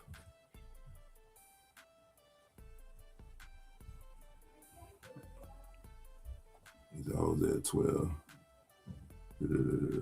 Okay. Hosea, it's Hosea 11 in verse 12. Then it goes into chapter 12. Watch this. It says, Ephraim compasses me about with lies, and the house of Israel with deceit. But Judah yet ruleth with Elohim and is faithful with the saints, right? So we see Israel, then we see Judah, right? Then it says, Ephraim feedeth on wind and followeth after the east wind. He daily increaseth lies and desolation. And they do make a covenant with Assyria, and oil is carried into Egypt. Now watch this. This is talking about Ephraim, right? In verse 1, the northern kingdom. Then it says, Yahuwah hath also a controversy with Judah and will punish Jacob according to his ways. So we see that Jacob in this context is only referring to Judah. Am I seeing that wrong? No, sir. No, because he already mentioned Ephraim by name. Verse 1 is talking about Ephraim, but Jacob, the context of Jacob in verse 2 of this verse is referring to Judah. Right? So when we read Isaiah 49:6, when it says he will raise up the tribes of Jacob and to restore the preserved of Israel, that's talking about the southern kingdom during Paul's time, who was already preserved in the land during that time. That's who the preserved was, the remnant that made it out. Exactly. Remember, he promised a remnant. He sent his servant. He called Israel from the womb, restored Jacob, gathered Israel back to bring his sons and daughters from far. Right? Yeah, I'm with you. So basically, we can sum this up to basically God made a promise to Israel because Israel broke the covenant. God scattered them into far countries, into the isles, among the nations, to the ends of the earth. And while Israel was among them, they forgot who they were, mixed among other people, lived as Gentiles, was counted as far among the Gentiles and in darkness. But the Most High never forgot them, so God promised that he would preserve a remnant, send his servant, and call Israel from the womb, restore Jacob, gather Israel back, and bring his sons and daughters from afar, save Israel from afar off, and bring light to them that were scattered. To do what? To raise up the tribes of Jacob, to restore the preserve of Israel, and be a light to Israel while they're among the nations, so that God's salvation will reach Israel even unto the ends of the earth. That's what it's saying. You know, I'm glad you doing this, bro, because it's important to establish that this Isaiah 49 verse 1-6 is talking about Paul. It's important to establish that because it put the whole literary element of what you're reading in proper perspective. Once you see that this is talking about Paul, who was the preserved of Israel during Paul's time? The northern kingdom was considered not a people. They were no longer a part of the fold during that time. So all of this is helping to put this in perspective so that when you look at this is also too, bro. Was you through with this? I know you weren't through with this. Go ahead. No. Go ahead. I'm not gonna move ahead. Because okay, that's the light was, because it says, and thou shalt be a light, right? The light is God's words, God's laws, God's judgment, God's truth. The light open up the blind eyes. It brings people out of darkness, restore understanding, and then it leads people back to the Most High. God does all this for his glory. He glorifies Israel. He glorifies them through the salvation, and he glorifies Israel, and he is glorified. He is glorified when Israel is restored. And in the end, Israel is gathered, Israel is healed, and Israel is saved. God's promises are true, and God showed to be faithful. And that's what I got to say about that. Hallelujah. This is wonderful, bro, because we have to establish Isaiah 49:6 that this is prophecy of the Apostle Paul, just like he brought out in that Romans 1, right? Right, where it said it spoke of this, it promised this aforetime out of the mouth of his prophets.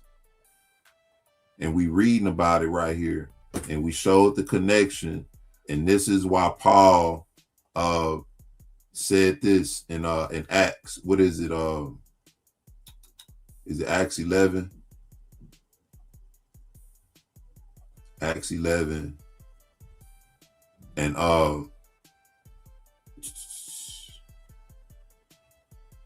is it, bro? Where it says Acts chapter 11. What he said for me to when he actually fulfilled that. That's Acts. Is it 9? I had it right here.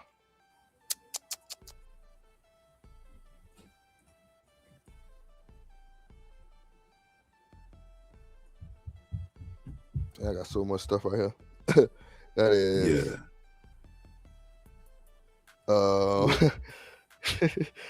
Somebody know where it's at. Y'all know what we're talking about. 13. Acts 13. 47. 47, yeah. That sound right. Acts 13. Yeah, that's why Paul quoted this.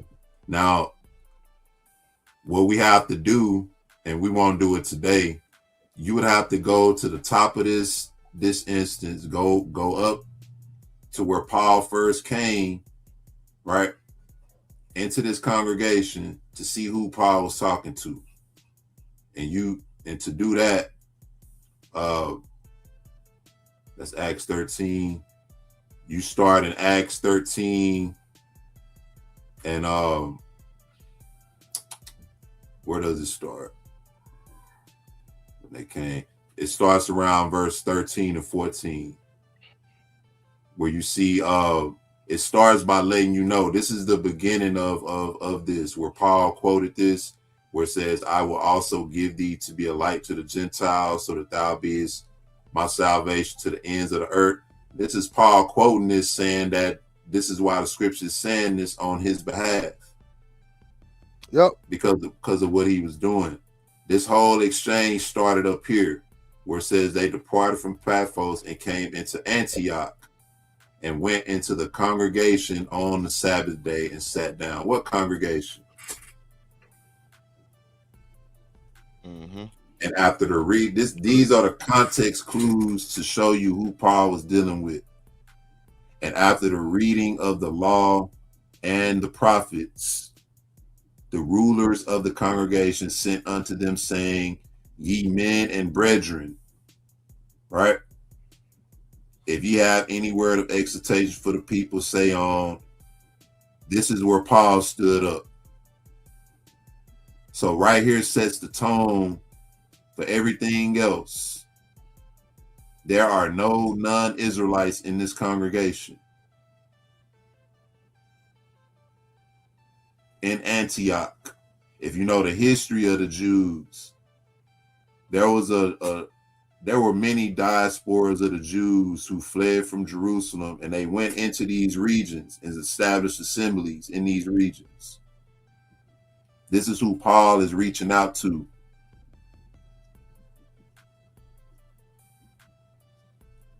Beautiful, bro. Yep. All praise. Look, you have to read this whole chapter, because you had Jews who, upon leaving Jerusalem and establishing assemblies, right, they would go to these places and their own people would come into these assemblies, their own people who were either born in those areas, because you had Jews who were born in those areas. These were the people who were in these congregations. Why in the hell would a Roman or a Greek be in an Israelite congregation when they ruled over Israel? Caesar was their god. Right? Just like an all-black church today. You don't see too many white people coming up in all-black congregations or congregations that are mostly black. Even in the black mega churches, how many white people do you see in these congregations? The fake black mega churches, because they got their own thing going on. It's called the black church for a reason, y'all. And that's what this is right here in Antioch. This is the black church in Antioch. And Paul is reaching out to them. They got called Niger in the first verse. 13-1. Yeah. Yeah.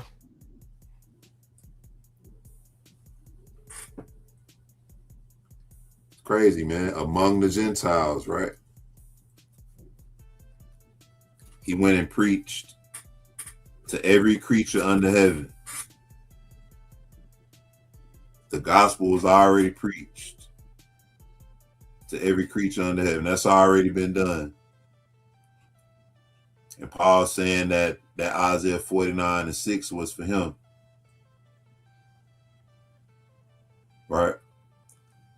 He started by saying, for so had the Lord Adonai commanded us.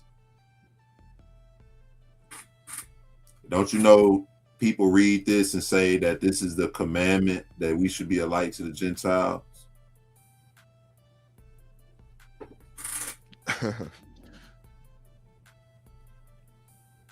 Do it actually say that? Oh, we What? read what it says. It don't say that. It's talking to them in that passage right there. And it's already happened too.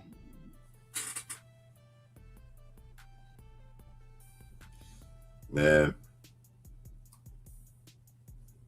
being among the Gentiles. Brother T, what's on your mind, man? Among the Gentiles. I'm taking all this in, man, and now I'm real curious about something. I got a question for both of y'all. But I just saw this yesterday. So where does the understanding or the thought of it being two types of salvation? Once you read that right there and you got that understanding, like we just walked through, like that's retarded now to even say something about some two types of salvation. Like, what is that? Where did that even come from? You know? Yeah. Well, it comes from people who acknowledge that salvation is for Israel, but they want to add other people. Because I never heard that prior to knowing the truth. Christianity is always one gospel, one faith, one this, one that, right? Y'all know the spiel. But Right. once we found out we was Israel and we able to walk this thing down through scripture that salvation is for us, people say, well, the Gentiles are included too. It's just an addition. Y'all going in the So it's chat just something is that be not they made with up. us. Huh? So it's just something that they made up, right? Yep. Okay. Because I don't see Hey, brother no, T. I don't see how they could do that doing, huh? No, I'm gonna answer your question too. When I first Okay. heard that, I first heard it from T.I.R Ministry, and Me I too. decided to copy what he said and said it on live, and I went back to I said that's the stupidest thing I said because you follow man. But I see why Kadar like Luke 168 because it talks about the same salvation. When you go there, verse 69 says, "And he have raised up a horn of salvation for us in the house of his servant David," right? And as Right. he spake by the Right. mouth of his holy prophets, which have been since the world began, that we should be saved from our enemies and from all the hand of they hate us. But when you skip down to it Right. says this about salvation: to give knowledge of salvation unto his people by the remission of their sin. So being Wow. saved from your enemies and being saved from your sin is one salvation. Wow. Right. All Y'all see that? yeah. It's in the same Yeah. thing. That's why Kadar love it so much. Right. Wow. Yeah. We talked about that one day because I was like, where did this even come from? You know what I mean? Like that's a strong foundation y'all brothers just built, man. And I'm then it just like I said, just made me kind of look around at the false doctrine that everybody's teaching. I'm like, okay, so where are y'all getting it at? How could you have this understanding right here, but yet you still think this? Yep. And you're teaching people this and they're eating it up. Even got people who, on one hand, they'll be like, oh no, the heathens this and, the Gentiles that. But then, like, when they get around, say, Teo Ministries and people who think like that, they be like, oh yeah, some of the Gentiles gonna make it. No, no, you can't have this understanding. You can't, be on both sides of the fence. And it's crazy. Yep. I like this scripture right here. T. Brown, this is a precept to when it says the gospel is preached to every creature. The second Ezra 8:45, be not wrought with us, but spare thy people and have mercy upon thy own inheritance, for thou art merciful unto thy creature. Right? Unto thy creature. Now, what is a creature? Technically, Something created. Created, right? Yeah, it's a product of the creator. Yeah, yeah. Now, all over the scriptures, who is the Most High saying he made? Israel. Right? Formed them. I have formed thee, I have made thee, right? Now, Yep. Ain't that kind of redundant? That's like a duh, right? But nah, it's really not. Because he wants people to know I didn't make these other people. Think about it, y'all. Exactly.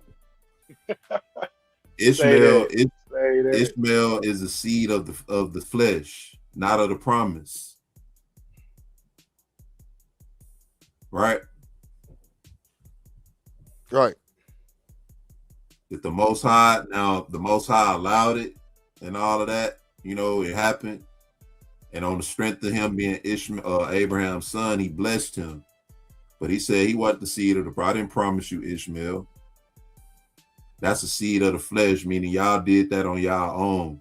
So by the natural biology of a man and woman coming together, that's how y'all had Ishmael. Had y'all not done that, guess what? She would have still had Isaac. And Ishmael wouldn't have even been a memory. Why do y'all think, oh my God, Damn. Hold on. Praise y'all, man. Why y'all think? Hold on. I gotta do this. Get your other stuff ready, Jay. Why do y'all think it says this? It says, "Let the multitude perish, then which was born in vain, and let my grape be kept, and my plant, for with great labor have I made it perfect. I considered the world, and behold, there was peril because of the devices that were come into it. And I saw, and I spared it greatly, and have kept me a great of a cluster, and a plant of a great people. Let the multitude perish then, which was born in vain."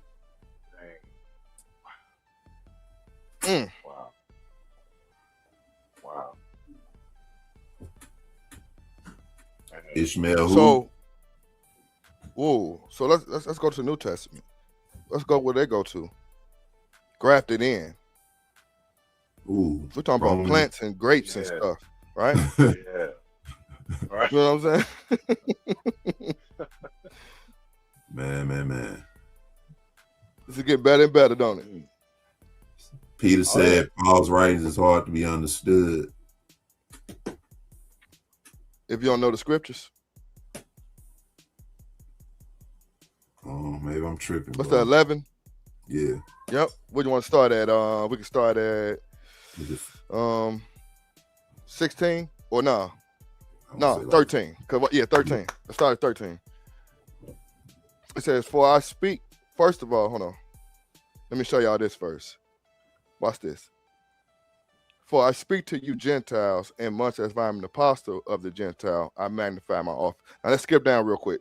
Watch, he called them Gentiles right there. He'll call them brethren. Watch in 25. Call them brethren right here in 25. Verse 25. Yeah. It says, "I will not brethren." See that? Mm-hmm. Now let's read it through. It says, "By any means." Want to read that? Yeah, go ahead. You got it.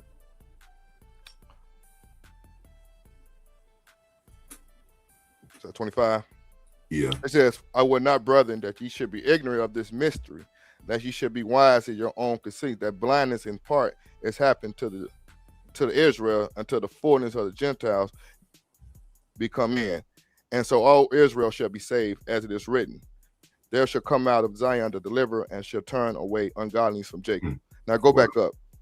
It says all Israel won't be saved until the fullness of the Gentiles come in. This is how we know that this is all Israel. Mm-hmm. Israel can't be saved until these Gentiles come in. So these Gentiles must be Israel. Yep. We're the completion of that. Mm-hmm. Because he said he gonna bring us all in from among the Gentiles, right? Yeah. How many times we read that before we even got into this? Quite a few. Come on, this is. He didn't want the brethren. Listen, he don't want the brethren to be ignorant of the mystery. He ain't talking about everybody else. You hear what I'm saying? Wow. Man. So this is my covenant with them when I shall take away their sins. Man, it's a verse I got in mind. Let me think of it. I can't remember it right now. But this man called the Gentiles his brethren. Just like he did in 1 Corinthians 12, 1 and 2. But see, this is one epistle, right? Yeah. That's why. He's doing it in the same chapter.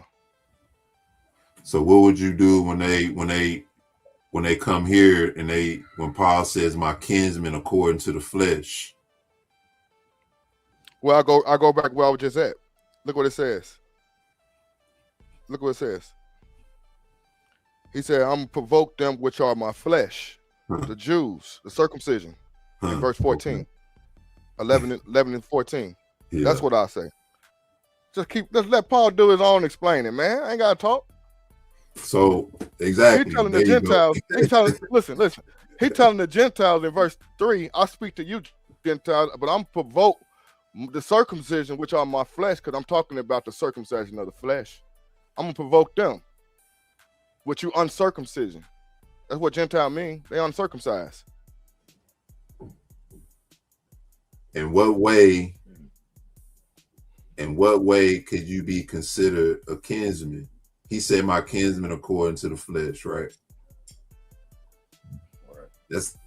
And we know that's talking about the circumcision. And that's why he's telling his Israelite brothers who are not of the circumcision that I'm talking about my brothers according to the flesh or according to the circumcision. Yep. They're the ones who rejecting this. And since they rejecting it, the Most High giving it to you. Acts 13 and 47. Right. The uncircumcision.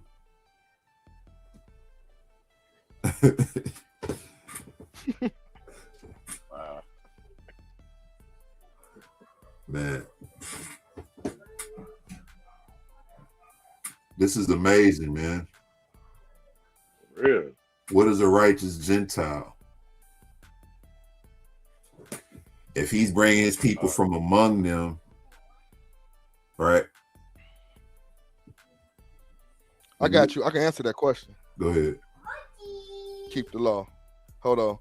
It's this is a righteous Gentile according to the scriptures. Romans 2:25. Romans 2:25. Yep. Read 25:26. Yeah. Gentile mean uncircumcision, y'all. Watch this. Yeah. For circumcision verily profit if thou keep the law, but if thou be a breaker of the law, thy circumcision is made uncircumcision. Therefore, if the circumcision keep the righteousness of the law, shall not his uncircumcision be counted for circumcision? There go your righteous Gentile right there. Wow.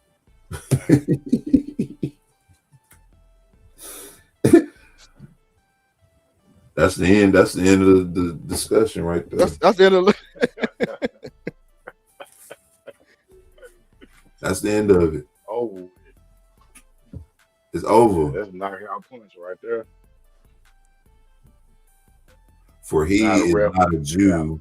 Hey, Wait a minute. man, damn. Ring the bell. See, verse 28.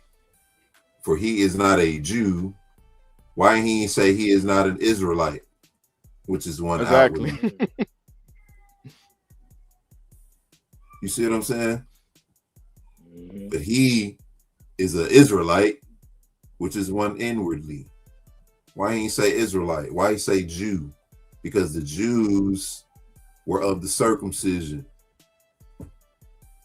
This whole context of what he just brought out is talking about the circumcision and the uncircumcision.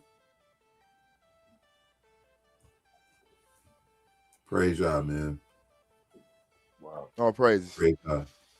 I know we seen kind of in the backyard with it in the shed, in the garage, but it is what it is, man. It's how we chop it up. Like our brother, like you go over your bro crib and about 5 or 6 of y'all meet over there in the backyard, y'all just chopping it up. That's how we do. Man, so much come out like that. We do it with the word though. We be chopping it up like this for real. Yeah. Literally though. Line upon line. Ain't letting no word escape us. We reading slow. Not fast. We reading slow. Every word must be examined. I can't help but to read slow, man, because I process things that way. Not that I'm, how people say you slow. I just process things slow so I don't let nobody rush me into nothing, basically. You're not finna rush me into knowing, understanding something I'm gonna do it on my own. If I gotta do it slow, that's what worked for me. Like people say I talk too slow. Hey man, I'm from the South, man. What can I say? It is what it is. Hey, you ain't by yourself.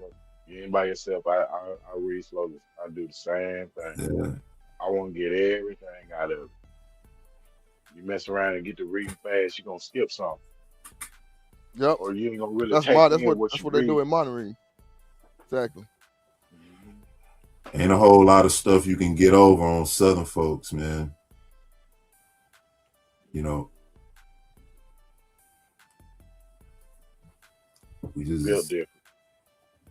and I know brothers up north. I told y'all it's not a game, man. Like we got brothers up north, Midwest that think we really slow down here.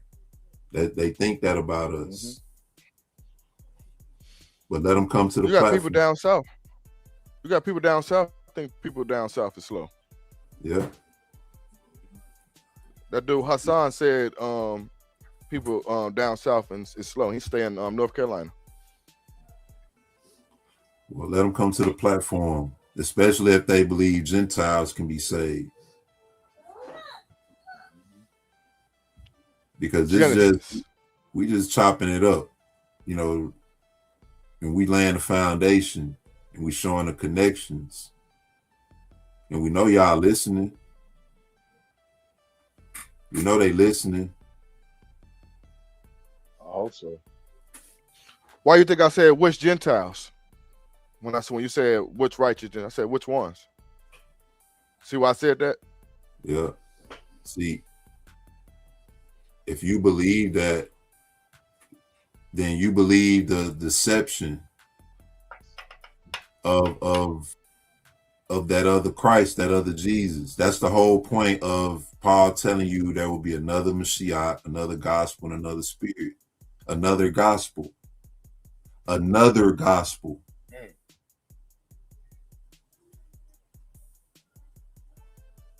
That slipped right over a lot of people's head, and they think we dealing with another gospel. And we showing y'all the gospel from the root of it. Tell the Christian to show you where the gospel starts. I can tell you where they're going. First place they're gonna go is what is it? First Corinthians. That's where they're going. The Messiah died, was buried for 3 days, and rose again. That's their gospel. That's exactly where they're going. I done got in that dog fight too many times. I know exactly where they're going.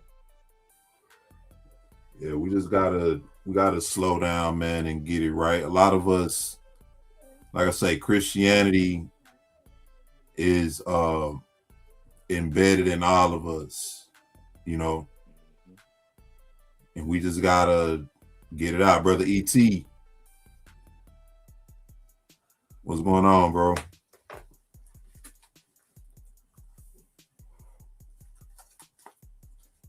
If you talking, you muted out. Yeah, you might be muted out if you're talking.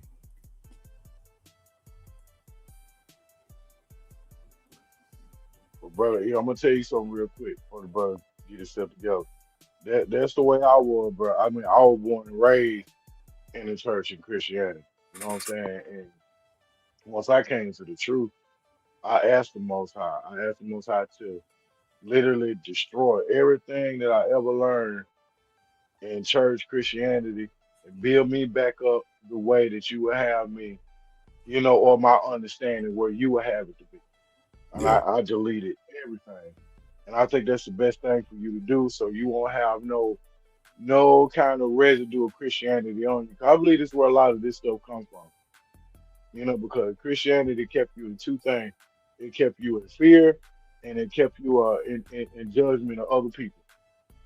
Because you're always constantly trying to perform for the Most High in Christianity. And you look down on everybody else, you know, because they ain't doing what you do, or whatever the case may be. You know. Yeah. What you talking about, like speaking in tongues? Going to hell. Yeah, stuff like that. You ain't got the spirit, you don't speak in tongues. You know, yeah, yeah, that type stuff. You know. what old girl say? Uh, she was on TikTok and she was speaking in tongues. She said, "Tie my bow tie."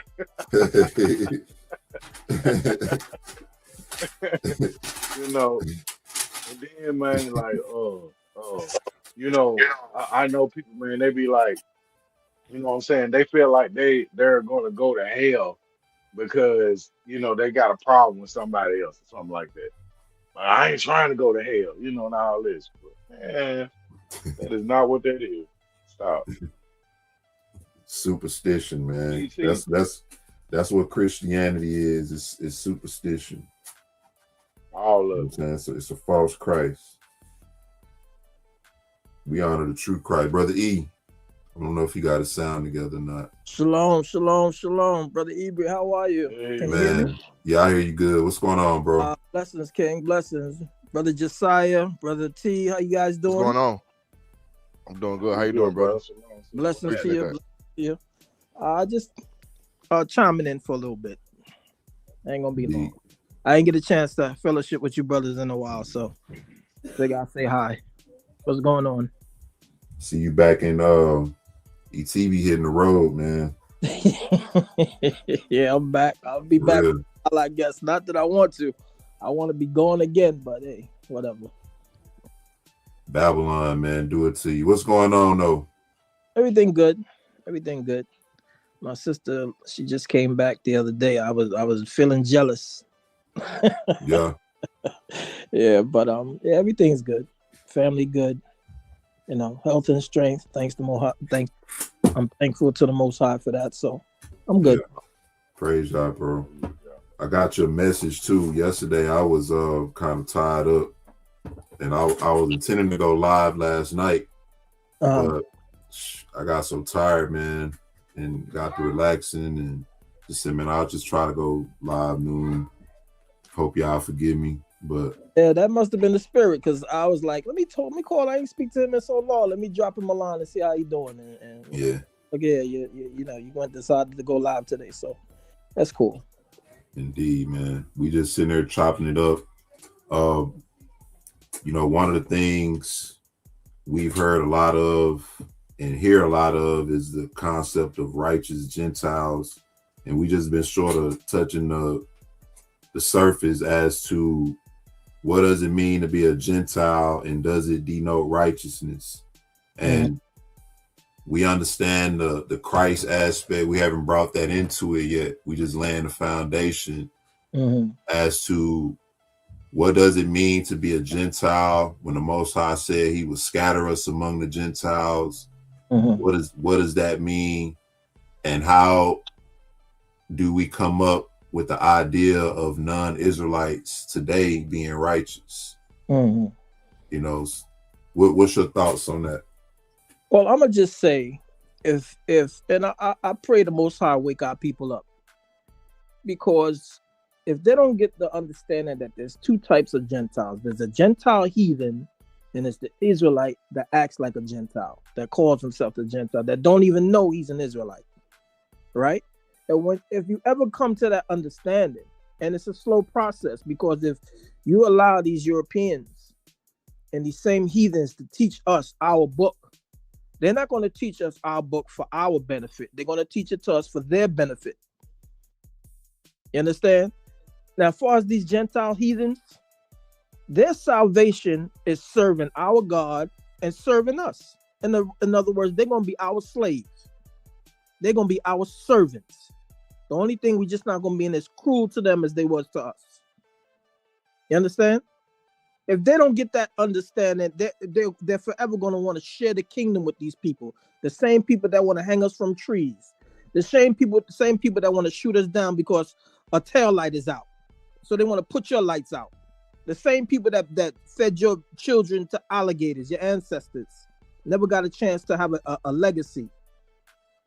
You understand? If they don't get that through their head, and there's a whole lot of them that can quote scripture, no chapter and verse. See, but they just have understanding of scripture, but they don't have the understanding. It's not feeding into them. It's not penetrating their soul. They don't have the wisdom of it. If you don't understand, this book is by us, for us, from our God, the God of Abraham, Isaac, and Jacob.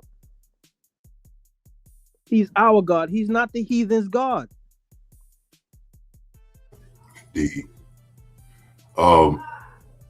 you know, one of the things that come to mind, bro, is it's particularly today's time, right?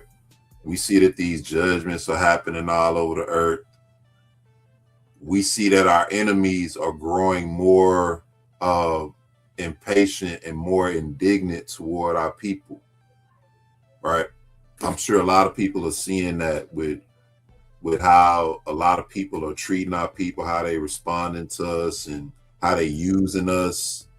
You understand? Mm-hmm. And one of the things I question today, when you talk about righteous Gentiles, quote unquote, what are the other nations doing to be deemed righteous?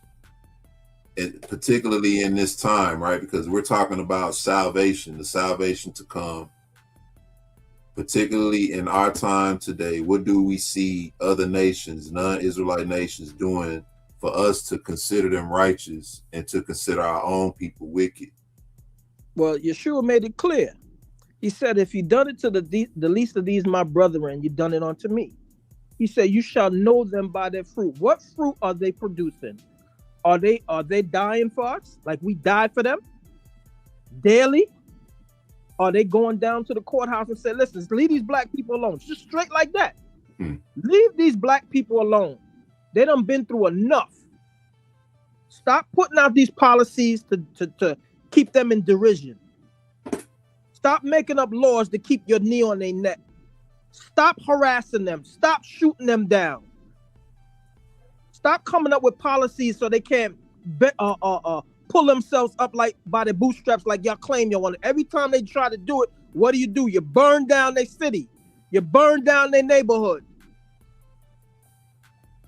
Stop doing it. That's how you show that you love us. Talk is cheap. Take your ass down to the legislature. Say, listen, we see what you're doing. Leave these black people alone. Tell me when they ever did that. That's why you know it's going to be very few of them going into the kingdom, and the rest of them, we're going to take them, just like the Bible say, and we're going to make them. And that rod that Yeshua going to give us, when they step out of line, we're going to crack the stew out of them. The righteous is going to show themselves to be righteous. It's just that plain and simple. If they're not showing themselves to be righteous, they ain't righteous. Brother E. Yeah. Read that one more time about how they will be afraid of us. That is so important.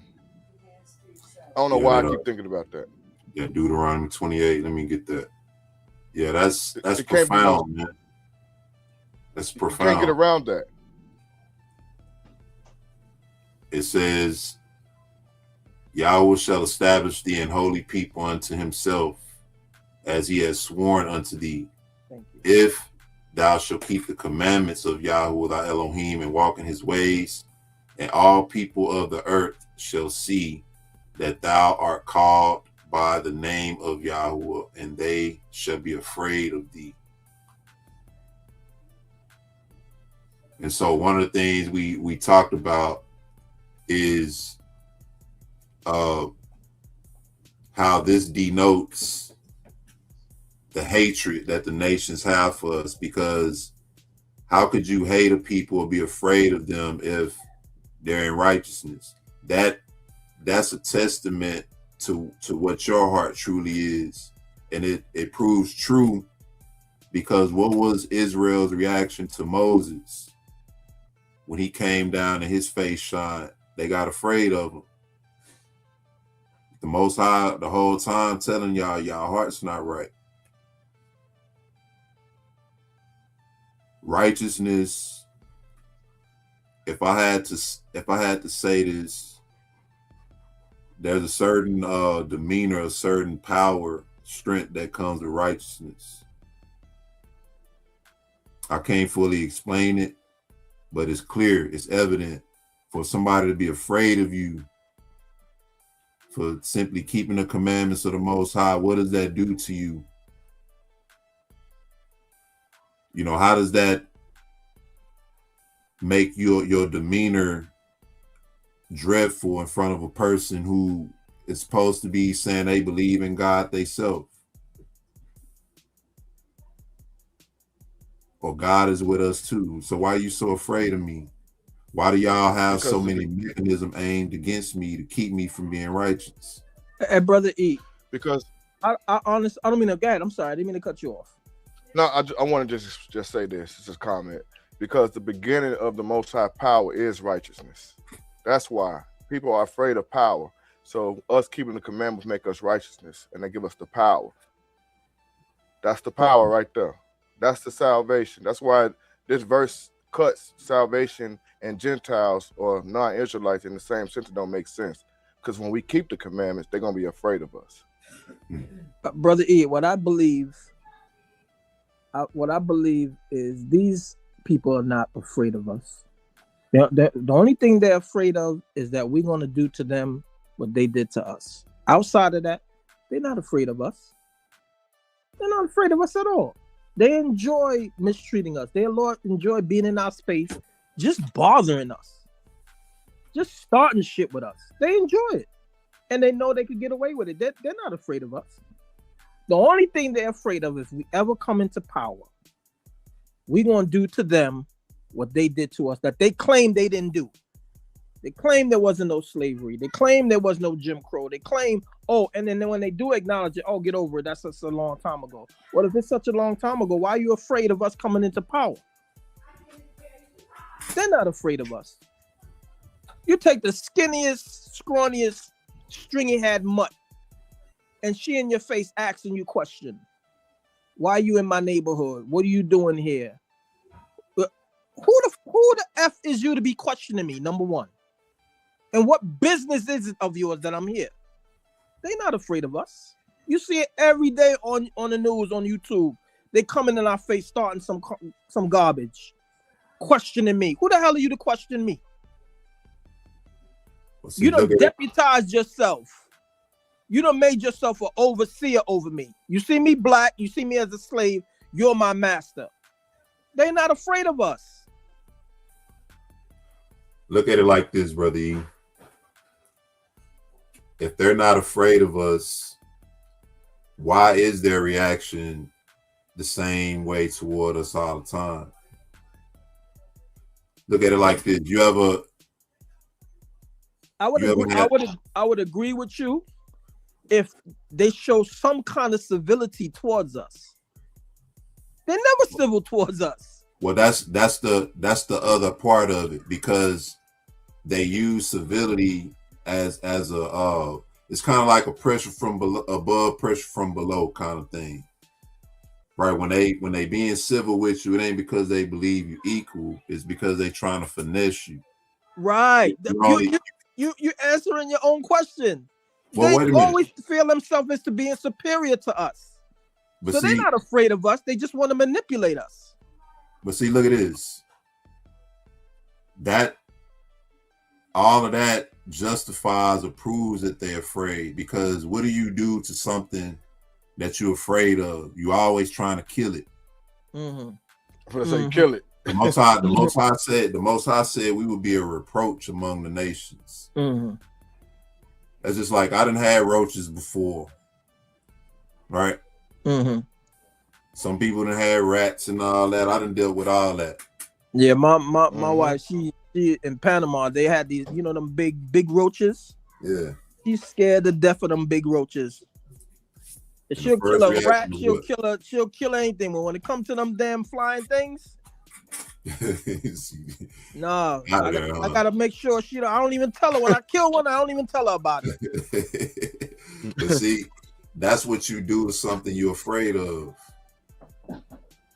The finesse part is just the other aspect of it, because it's like, okay, you have to look at what we've done to allow the lane for us to be accepted. You see what I'm saying? That's where the entertainment and all this stuff, these are the things they connect to us through. Trust me, white people love a ball playing ass nigga. Trust me. Yeah, If you play exactly. some ball, they'll get behind you. White man give you his wife. I'm telling you, you play some ball, he give you his wife. But the fear comes in. Huh? It happened to you, bro. Nah, it ain't happened to me. I'm just saying, I done been around that kind of stuff. I know what that's about, but that's just how they are. They're afraid of the fact that when we're righteous, that puts us in our true power. When we're righteous, according to the Most High, now we get to bring down the judgments of the Most High. So we get to, when the Most High say, okay, go over there and deal with them, guess what we finna come do? And he say, hey, when you go over there, women, kids, animals, everything. That's what they're afraid of, because us being righteous puts us in that position, because they can't be in that position. Their ways are wicked. So I think it's just a natural thing. Like, just you being in their presence, they feel some type of way. And the only reason you say they act the way they do is because of the mechanism they got behind them. They know we don't have our strength, and we're not in our full strength. So they operate in their full strength. You got a house, in a certain neighborhood, and they come harassing you about it because they have a certain force behind them, to the point where you can prove you live here, right? And they'll still go to the full extent of calling the police. The police will have to check your ID, and you have to prove to them that you live there, because she's afraid of you. That's why she harassing you. One nigga in the neighborhood, your house probably look better than hers, probably drive a better car than she do, and she afraid of you.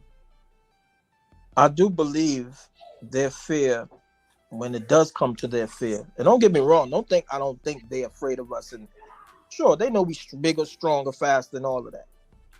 But I also think their fear is also spiritual. They know that light is entering their darkness. If you ever notice, when we come around them, like, it's almost like the whole atmosphere changes.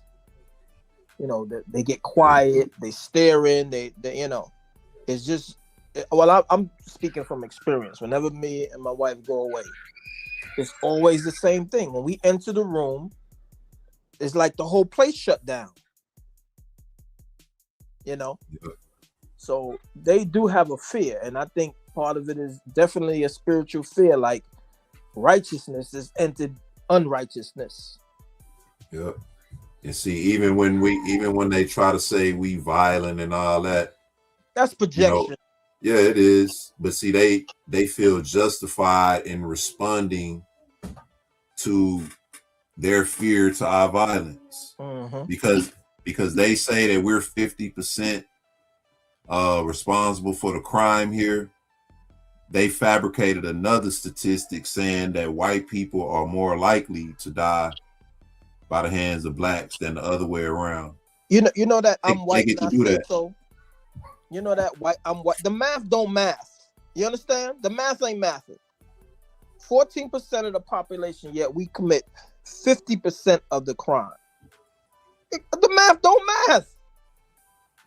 So that means, you white folks, you just good all the way around, because besides black people, there's you, and you got the Latinos, you got the Asians, and everybody else. So you definitely committing less than the 50% of the crime. How much crime you committing? 5%, and everybody else is committing the other 45%? This is all projection. This is all lies. That's all to justify their hatred for us and their brutality on us. Everything they accuse us of doing, they doing 1,000,000 times over. Otherwise they would be the Most High's people. if they was really righteous. You see what I'm saying? Yeah, it's all lies. Trust me, it's all lies. I know it. If y'all was that damn righteous, then y'all would be the Most High's people. Exactly. And if y'all a Christian that you claim you was, where's your love? Where's your forgiveness? Where's your patience? Where's your understanding? They have no tolerance for us. They have no tolerance for us. Their Christianity is bogus as a $9 bill. Yep. You claim to be Christian and righteous. Well, where is it? When do you show it? When do you show this love you claim you have? Yeah. I don't give a damn about none of the love or patience. Run me my damn check. Run me my money. Run me what's owed to us. And you can stay how you are. I don't care. Facts. Yeah, well, I mean, for me, I Be don't care. yourself. I'm never gonna trust them. I'm never gonna turn my back on them. I don't love them. I love my people. When the scripture says love your enemies, the Most High was talking about Israelites that have odds against each other. He was not talking about the person that want to hang you from a damn tree. Yep. Yep. Be yourself and run me my monions. Straight like that. Look at this. Romans 9:22 says, what if Elohim, willing to show his wrath and to make his power known, endured with much long suffering the vessels of wrath fitted to destruction. I'm gonna highlight that. Vessels of wrath fitted to destruction. And that he might make known the riches of his glory on the vessels of mercy, which he had afore prepared unto glory. That's talking about Israel. He's telling you that there are vessels of wrath fitted to destruction, meaning that these vessels are fit and made to be destroyed. Who is this talking about? I'm gonna go to Hosea chapter 8 in verse 8. It says, Israel is swallowed up. Swallowed up. It says now Swallowed. I'm gonna prove that's talking. I'm gonna prove too that's talking about Israel. And that's watch. See, being swallowed up Yep. ain't, that means you're among the Gentiles. See why it says now. That's what it means. Yeah. You see why TDJ said that? Because he actually is swallowed up. Swallowed. You know what I'm saying? Oh man. He didn't even know that was. He didn't even know he was. Hey, he didn't know he was fulfilling prophecy. Right. He said we would do all the abominations, right? He fulfilling prophecy. Crazy. But look though, he did say all he gotta do is repent. So come on, man. He said, even if I am guilty, like, bro, really? Even come on, man. You did that shit, man. You did it, man. You just told us you did it, and you just told us. Uh-huh. He said, Israel is swallowed up. Now shall they be among the Gentiles as a vessel wherein is no pleasure. Right here, this calls the Gentiles vessels wherein there is no pleasure. In Romans 9, it says they are vessels of wrath fitted to destruction. Right? Y'all see that connection? Uh-huh. Spot on. Israel are among Now, the look. Gentiles. Now shall they be among the Gentiles as a vessel wherein is no pleasure. What Wow, do you do because with something you don't have pleasure in? Is that saying the Gentiles are the vessels with no Say that pleasure, again. right? I didn't hear you. Say it again. You said I know. I didn't hear what you said. You were saying something. I didn't hear you. No, I said,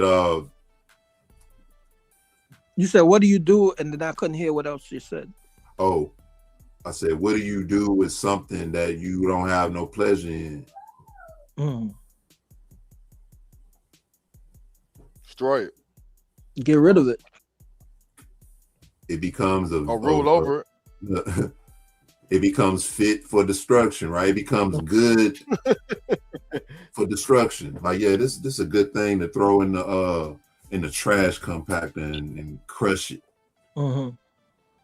I done seen people throw whole printers. We did a demolition, and this company, Michael's Arts and Crafts, they were relocating, and they had to throw everything away, printers, scanners, and stuff that worked in a trash compactor. We couldn't take it.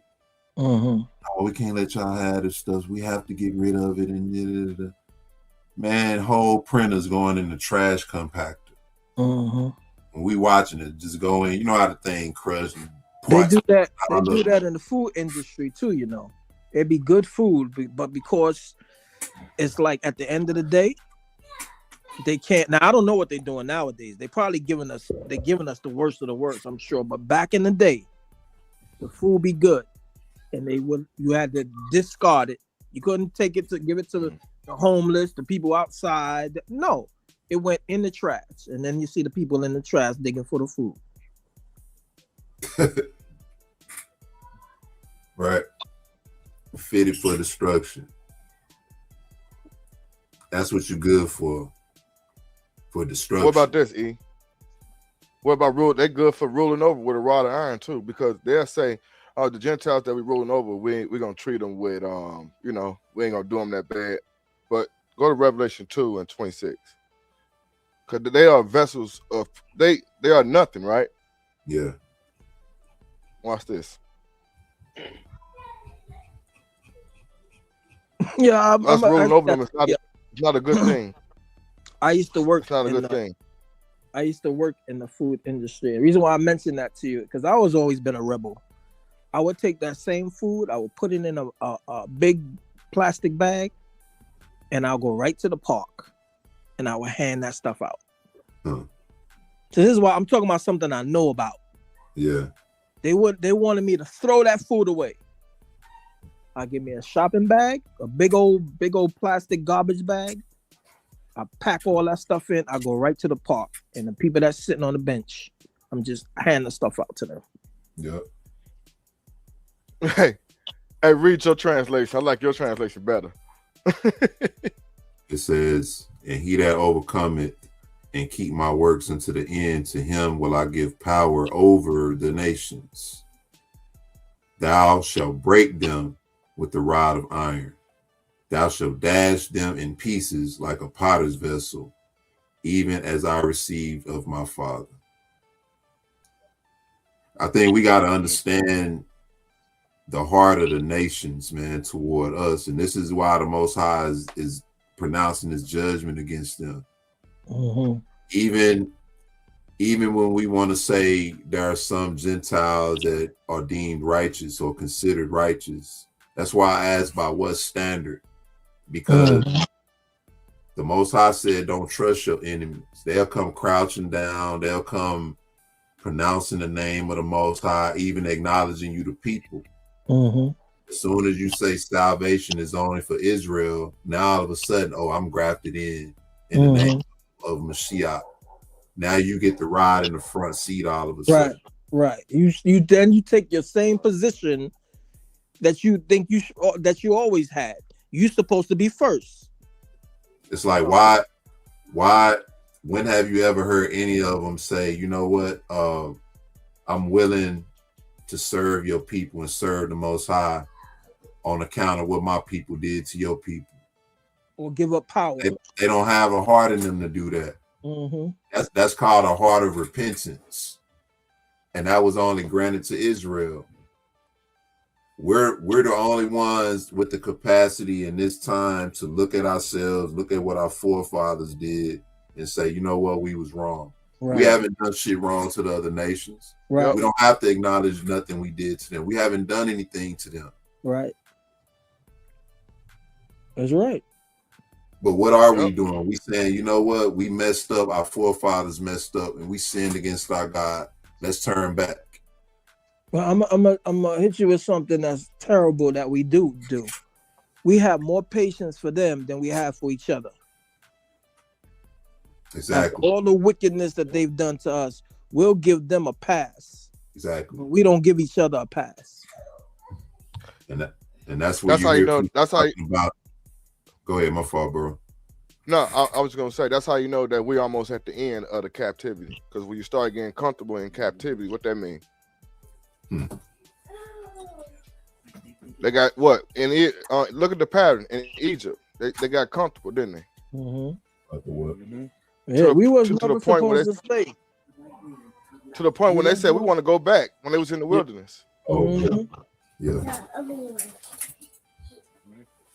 you're look, that's what absolutely I was right. mentioning earlier. Um, Look at them right now. They're talking about, that you're accreting to that LPA thing. They think they're indigenous to this land and they love this land and stuff like that. They're way too comfortable right now. Yep. and brother Josiah, you're absolutely right. Because even when we were in Egypt, we wasn't supposed to stay in Egypt. There was a famine in the land, right? We were Yep. supposed to go to Yep. Egypt, get whatever provisions we were supposed to get until a famine passed, and then go back. No, we got so comfortable in Egypt, we stayed. Man. What is a righteous Gentile, man? I think this can be a part 2. Y'all got anything else? Josiah, you had any passages you want to go to? I'm good. I think we made it clear. Unless they want some more. I think I'm gonna cut it short. I got some more, trust me, because we trying to understand what a righteous Gentile is. We got to get into the New Testament. Yeah, I think I'm gonna do a part 2 to this. Yeah, it's a good subject. I wish I'd have came on from the beginning, but I got a chance to fellowship with you guys, so I'm cool. Indeed, bro. Yeah, I mean, we like I 3 said, hours. Yeah. yeah, Mm-hmm. we see that biblically, right? Well, let me do this real quick. Let me read this. One of the things that y'all hear us say a lot about the just the Bible in general is that everything is rooted from the scripture. When you read the New Testament, right, you're reading a after shadow of the scriptures. So that's a continuation of the foundation that was established. Those things we read about in the New Testament were fulfillments of things that took place or was mentioned in the scriptures. Right? The scriptures was a foreshadowing of Christ, right? Ultimately. But everything in the New Testament is rooted in the scriptures. So in Mark, it tells us that the beginning of the gospel,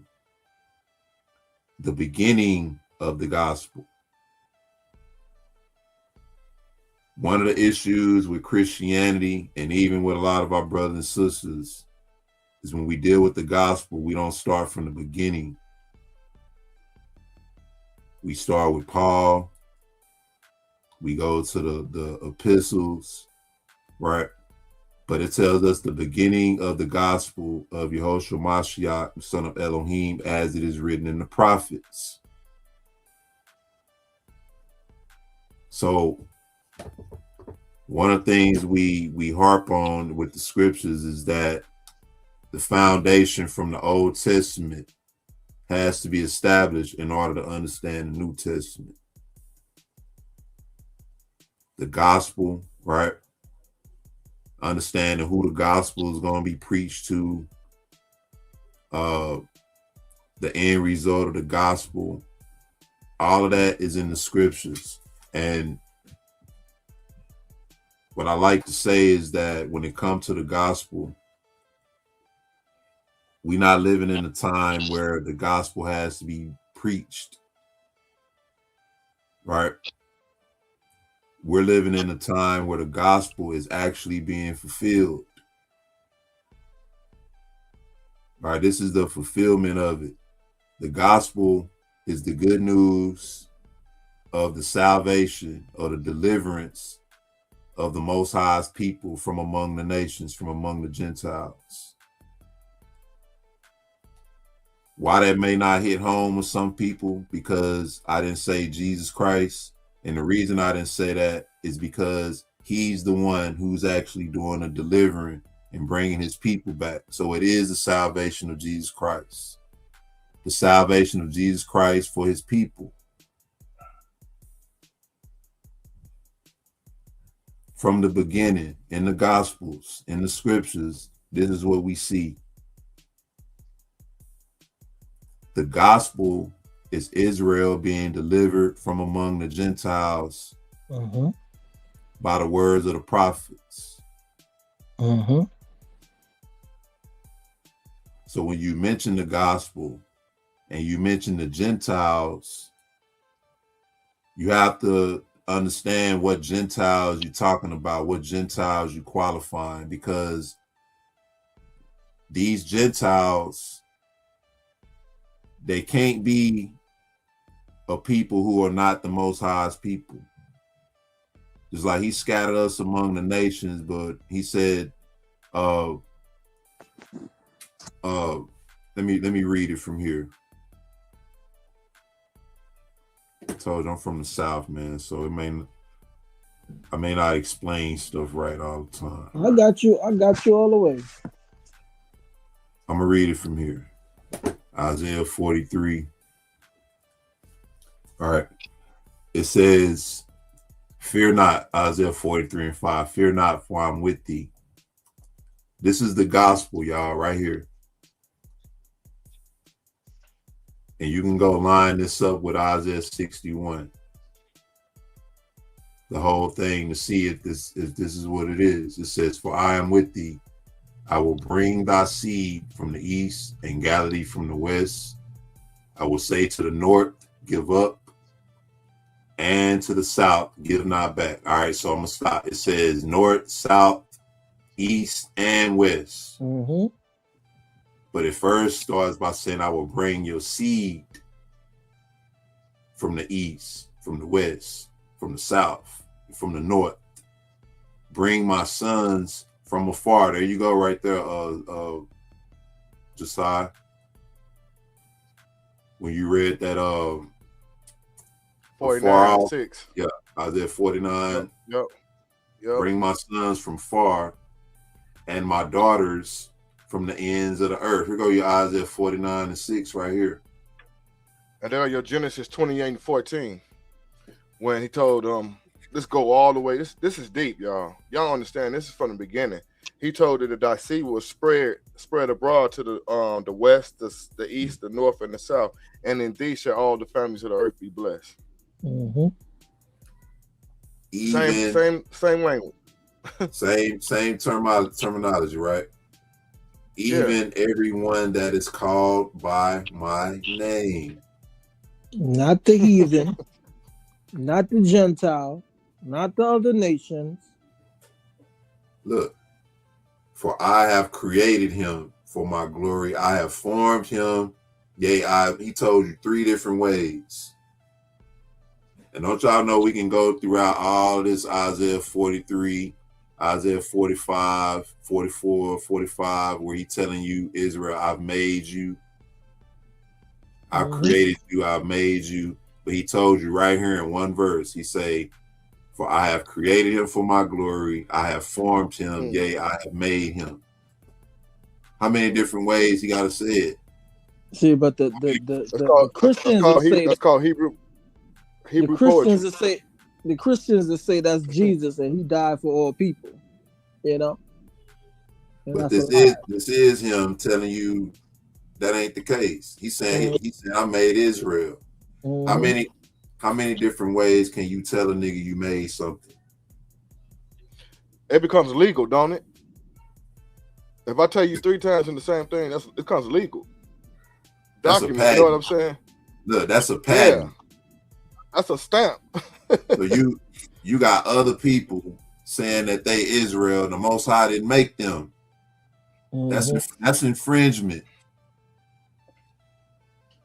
Y'all think the Most High not gonna deal with this in the court of his law? So I said it's legal. Yep. You calling yourself an Israelite? I'm a spiritual Israelite. That's illegal. Ain't that's illegal. You say that's illegal. That's against illegal. the law. That's against the covenant, and he ain't made with you. That's like saying I'm a spiritual Rockefeller and going to the bank and just they tell them I can withdraw on Right. Rockefeller name. Come on, man. You should be able to go make a withdrawal, right? But you can't. They'll lock your ass up. What you doing back here? Act like you somebody else right now. See what happened to your ass. Mm-hmm. In person. Take somebody identity and act like. Come on, man. They'll be hitting. No, we stupid. Somehow when it comes to things that the Most High, that's a federal crime. Yeah. They'll be hitting your ass in the back of the head all the way to the patrol car. The bitch muffing you in the back of the head. Try to approach the Most High in court talking about you got physical salvation. Try that out. See how that works. I'm a spiritual Israelite. Yeah. He gonna say, you one of them too, huh? You a thief too. No what? You a thief and a robber too, right? No wonder why you gonna say I never known you. Exactly. Glass on. I never known you. That's like stealing somebody's stuff and then trying to sell it back to them. Y'all remember on Coming to America when the dude wanted to come. Yeah, they left all these suitcases out there. They want some toothbrushes, man. Hey, I don't know why I just thought about it. No. I just got the whole scene in my head right now. Me too. That's crazy. They got these blow dries too, man. Check it out. They thief.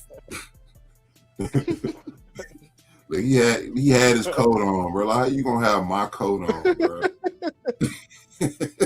My shit in. Don't sell me my shit. I'm a spiritual Israelite. Right. Hey, remember Bruh Man did that to Martin? Tried to sell him. No, what was the Hustle Man? Hustle Man did that to Martin. Took his wheels off his car and tried to sell him back. Looking for wheels, chief. Remember that?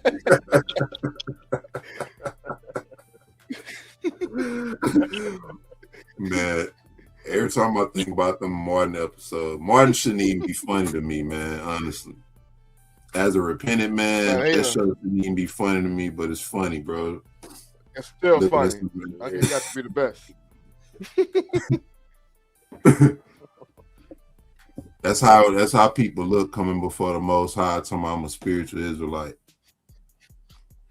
Like, oh, really?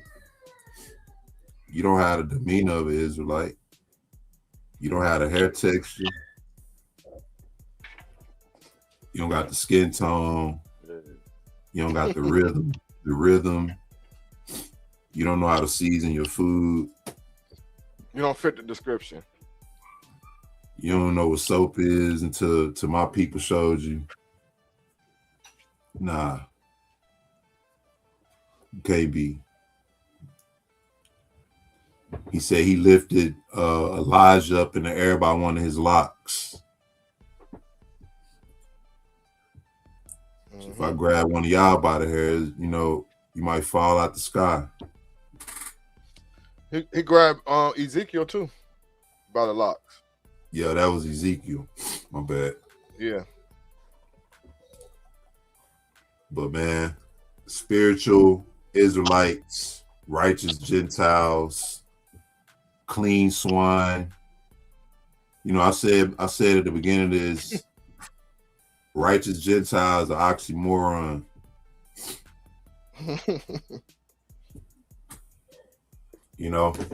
Because what does it mean to be a Gentile? It means to be separated. It means to be unclean. Yep. And we're going to show y'all next time that we not even righteous. Yep. Not yet. We're going to show y'all that. Hey, so let me ask a question. What scripture is that they going to be service and stuff to us? You know what I'm saying? The Europeans. I heard that a lot. What scripture is that? Oh man, it ain't when they say they're gonna be our servant. Listen, I'm gonna answer that like this, brother T. What's If up? you asking about the Europeans particularly, Mhm. Mhm. I don't think many of them will have the privilege of being our servants.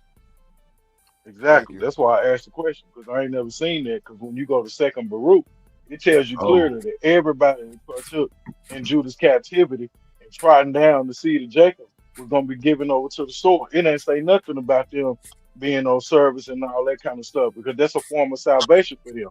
It's like, how do you get out to be anything to us? And our ancestors didn't get that privilege to do anything. That's the Most High being unfair, and He's just. So no, that's false doctrine. They're promoting by somebody else, twisting scripture to their own destruction, man. Get that. When the Folks Messiah, ain't got no when the hope. Messiah went, when the Messiah returned, the first thing is going to happen: the beast and the false prophets going to the lake of fire. That's all white people to me. Yep, I think so too. yeah. I think so too. They're going straight to the lake of fire, and that's Edom. Remember, he said he coming down on Edom first. So Yeah. be careful. Get the rain hell on earth. You know what I'm saying? Do all this destructive atrocity to our people. This, that, and the third. And you think you're gonna get the privilege to be a slave? That's a privilege. You know what I'm saying? That's escaping judgment that the Not Most even High a said that privilege. you was gonna experience. That's crazy to That's me. not even a privilege. No, that ain't how they go. Hmm. I see you, brother Yash. What's White going on? privilege, man. It says, "For Folks Jacob ain't my getting nothing servant but said, dealt with. and Israel mine elect, I have even called thee by thy name. I have surnamed thee, though thou hast not known me." Kept my commandments. Though thou hast not known me. So even though this is how, when the Bible says the Most High is faithful, right? Faithful to what? Even when we unfaithful. Yup. To his Faithful to people. what? So his word. At the end of the day, but like you said, this is a lesson, man, that we can't even understand that the Most High, you know what I mean, spared us like He did, you know, and instead of us Please. appreciating what He doing for us that He didn't have to do, we worried about everybody else and trying to get everybody else involved, and that's silly to me. For Man, what? Because I've said this before too.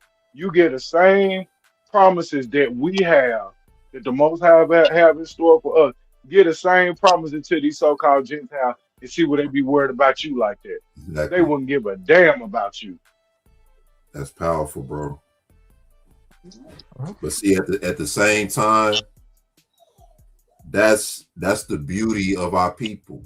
That's that's why the Most High tell us to be blameless, because Yeah. we would do that. We would share Hmm. what we had, and the Bible does talk about, for our love they've given us hatred.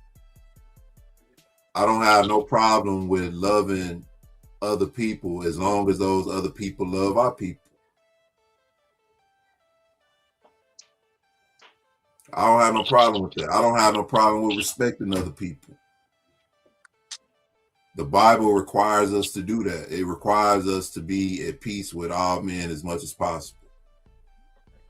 But brother E, that's the key. As much as possible. They make it impossible for us to be at peace with them. And that's why they Yeah. ask us got to go. Look, if you can't be at peace with a peaceful person, your ass got to go. Yeah. What sense would that make? You got to go. Because it ain't the person that's at peace. It's you. It's you. Your ass gotta go. Mhm. Just in them words. Shalom, brother Straight Yash. up. I will do it for you. You gotta go. They have made it impossible. But you know what? That don't mean we can't be at peace. And that don't mean we still can't have the Most High's favor. And that's why they're afraid. I'm telling you, bro. I experience it all the time. And I'm sure some of y'all do too. All you gotta do is walk in the room. Just walk in the room. People be at work trying to break you down because I'm gonna tell you how I am in the world, man. I don't play games in the world. I don't play with people. I don't fool with people. I do what I'm supposed to do. If I have a reason to deal with you, I will. If I don't, I won't. And because of that, it makes people want to be curious about you. Now you're hitting something. I'm telling now you, you're man, hitting something. If you ain't never made white people feel nervous around you, you ain't a real nigga. I'm gonna tell you now. Nope, you sure not. I'm telling you need to see don't what that have feel like. Don't have no afro. My wife walked in the room one time. She had her afro showing and shut the whole room down.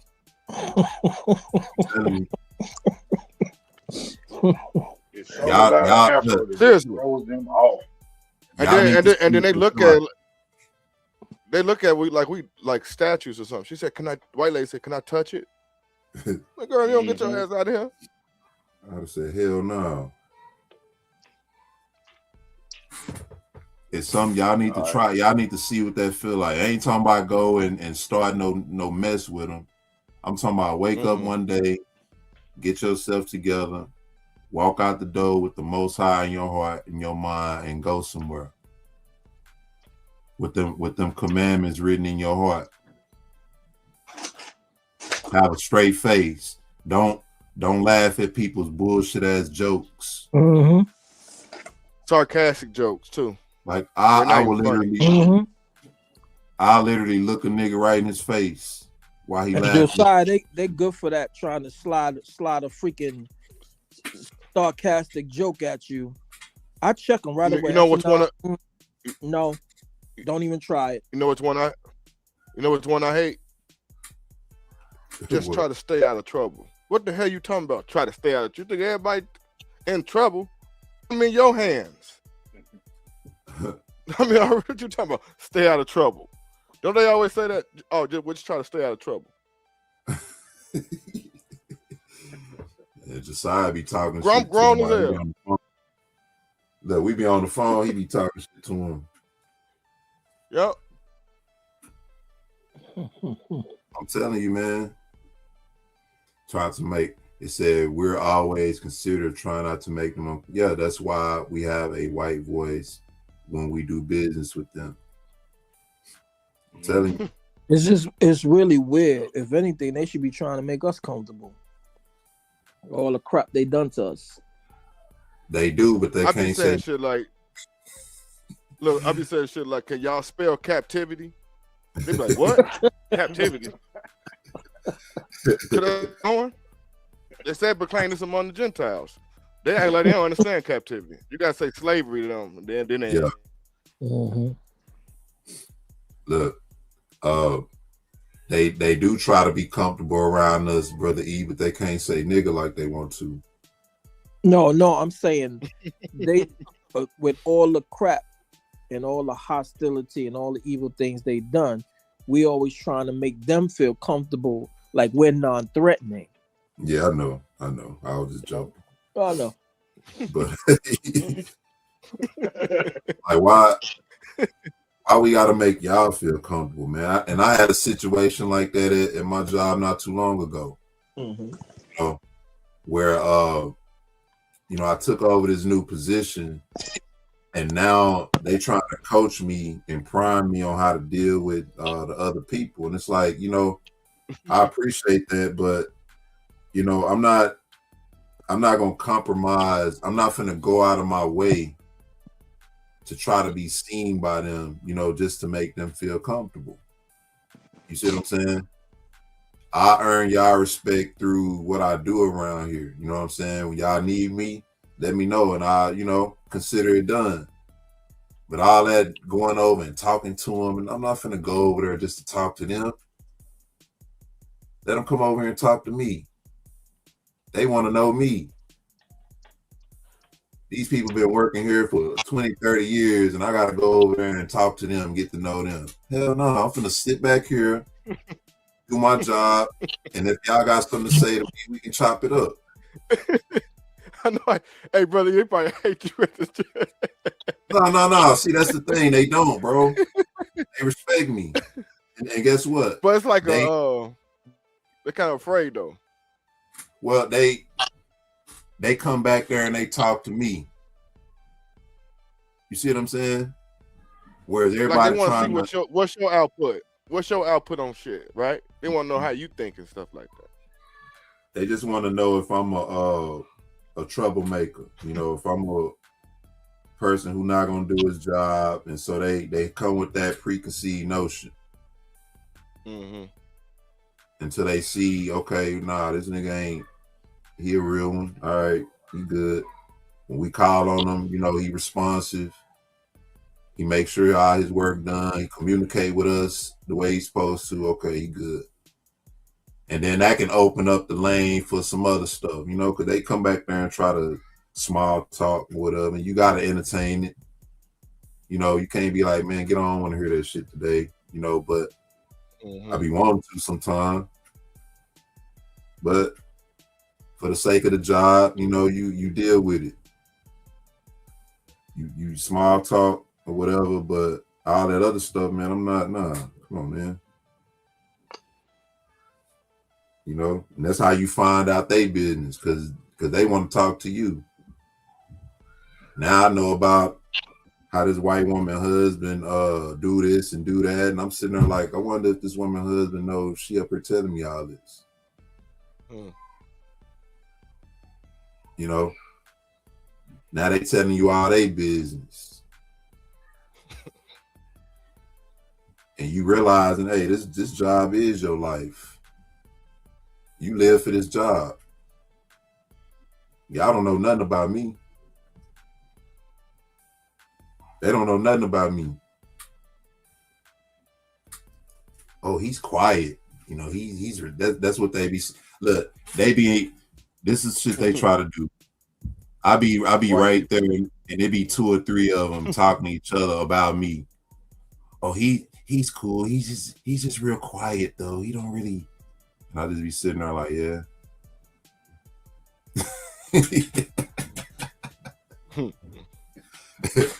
Like, yeah. I just shake my head, yeah. I know I'm the guy with the headphones at my job. To the white people. Yep. See, brother T Brown, know. They tell you all they business, boy. You. Yeah, my sister is now my wife and type stuff. That's what they be talking about. You know what I'm saying?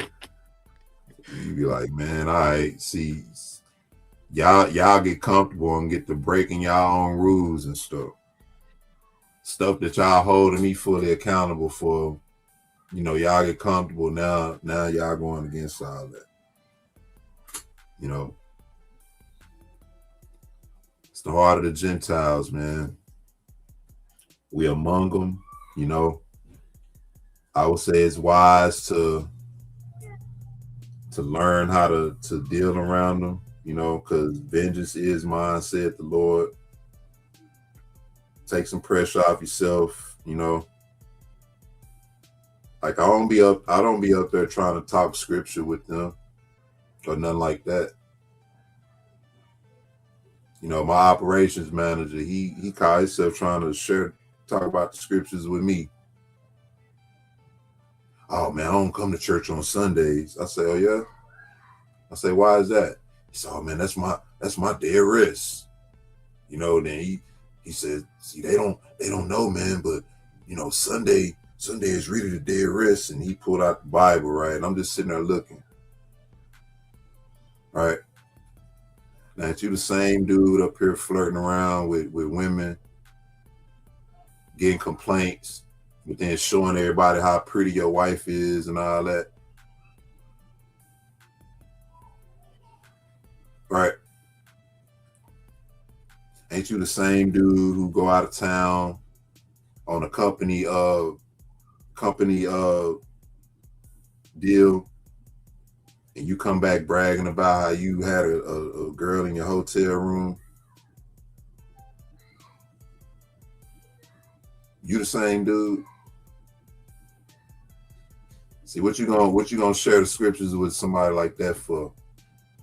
Now that dude, now he fired, right? He ain't even there no more.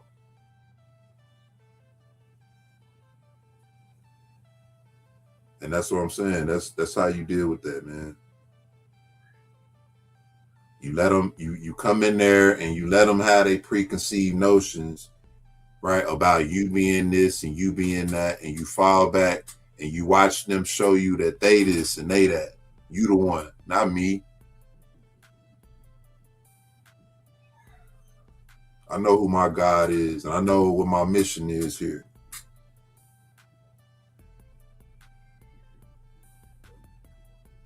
I ain't up there flirting around and all that kind of crap. I mean, bro, it's ridiculous, man, on these jobs.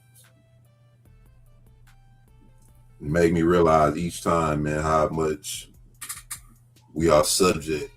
You know what I'm saying?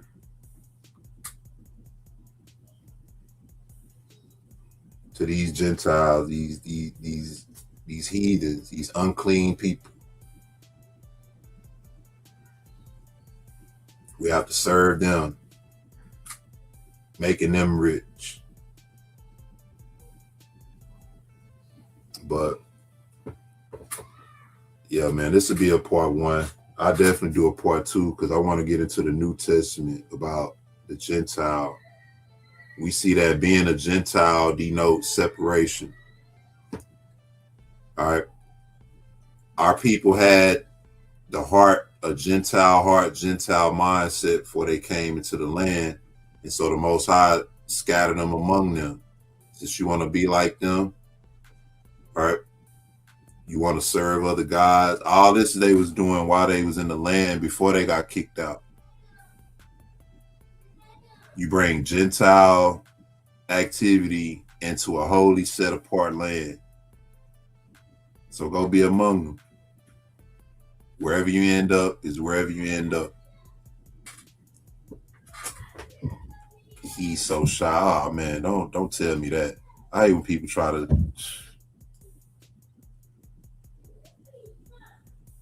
I heard that a lot too. Oh, he's so shy. Y'all know me, man. First thing be wanting to come out of my mouth when I hear that, I just hold it back. just think of Too Short. I'm gonna just say it like that. Sure, E. Tomorrow. Part two. You gotta work tomorrow? Nah. Not tomorrow. We can do part two tomorrow. Do part two tomorrow, yeah. Yeah. I'm gonna try to chime in, but thanks for having me, brother E. Indeed. Brother Josiah, brother Shalom, T. Yeah, blessings shalom, y'all. Shalom, brother E. Yes, what's up, brother? All right, y'all take care. See you again. Time bless. Shalom. Indeed, bro. I think Johannan, that might have went over y'all head, that last thing I said. I think he caught it. What? When I said when people try to say I'm shy, right? Oh, he's so shy. I said the first thing that be wanting to come out my head, I ain't gonna say it right now, but just think of Too Short. One word. A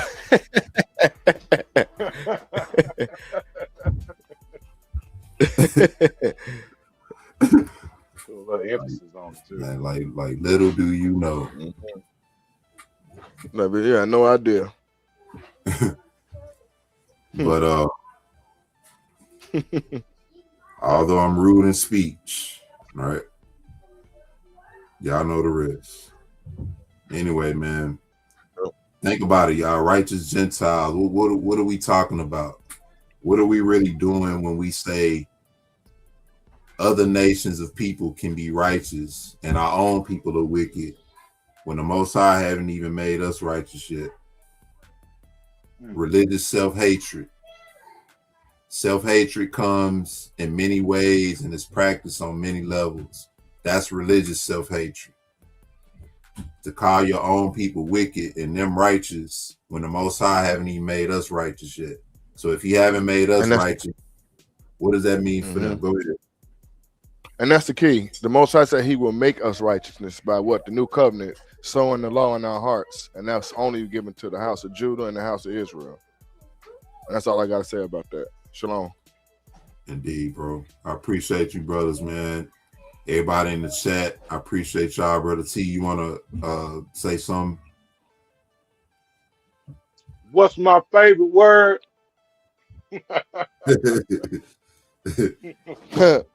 Oh, man. Appreciate you having me, man. Appreciate everybody in the chat coming fellowship with us, man. And yo, tomorrow, man, if we can carve out a little bit of time for this, because I mean, if you want to, I wanted to see what your thoughts were with you brothers, you two brothers, what your thoughts were on the brother in Africa, I Show Speed, and him touring Africa, and how it's having an effect on our people over here in America. Just wanted to see if y'all wanted to look into that, because that's a pretty hot topic right now, literally every day. Yeah, I'll tell you what, man. When we do part 2 to this tomorrow, we can open up talking about, because it is quite a few things going on that got the world buzzing. You know what I'm saying? With another Drewski thing, the Drewski skit. Yeah, you know a lot of stuff going on. You know what I mean? We can definitely chop it up on that. We'll start out with that tomorrow. Then get to this. Okay. You seen your boy, E? Who? Oh, Corey Holcomb. Yep. Corey Holcomb. What you think about that? Huh? What you think about that? The little interchange they had. I kind of expected that. You know what I'm saying? As far as who was right, who was wrong, I won't say neither was right or wrong.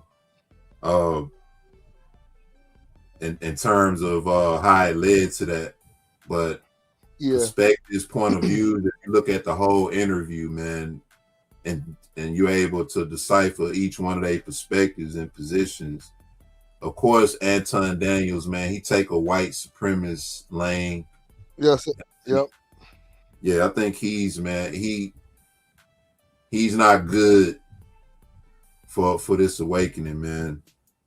You know, he's not good because he's doing what everybody else does in terms of pointing out the issues with our people, but he's not redemptive. You know, he's not redemptive, and he stands on a lot of white supremacist talking points. You know, he didn't say that thing no more though. Nah, he ain't do that again for sure, and that's what I was waiting, because that's what I was waiting for. That's the only thing I was waiting for. So I knew what it was after that. When he changed seats and he was leaning into him, and he was like, say it again. I would have just said it again if I wanted some smoke. Look, if I wanted to smoke. Go ahead. No, I ain't say nothing.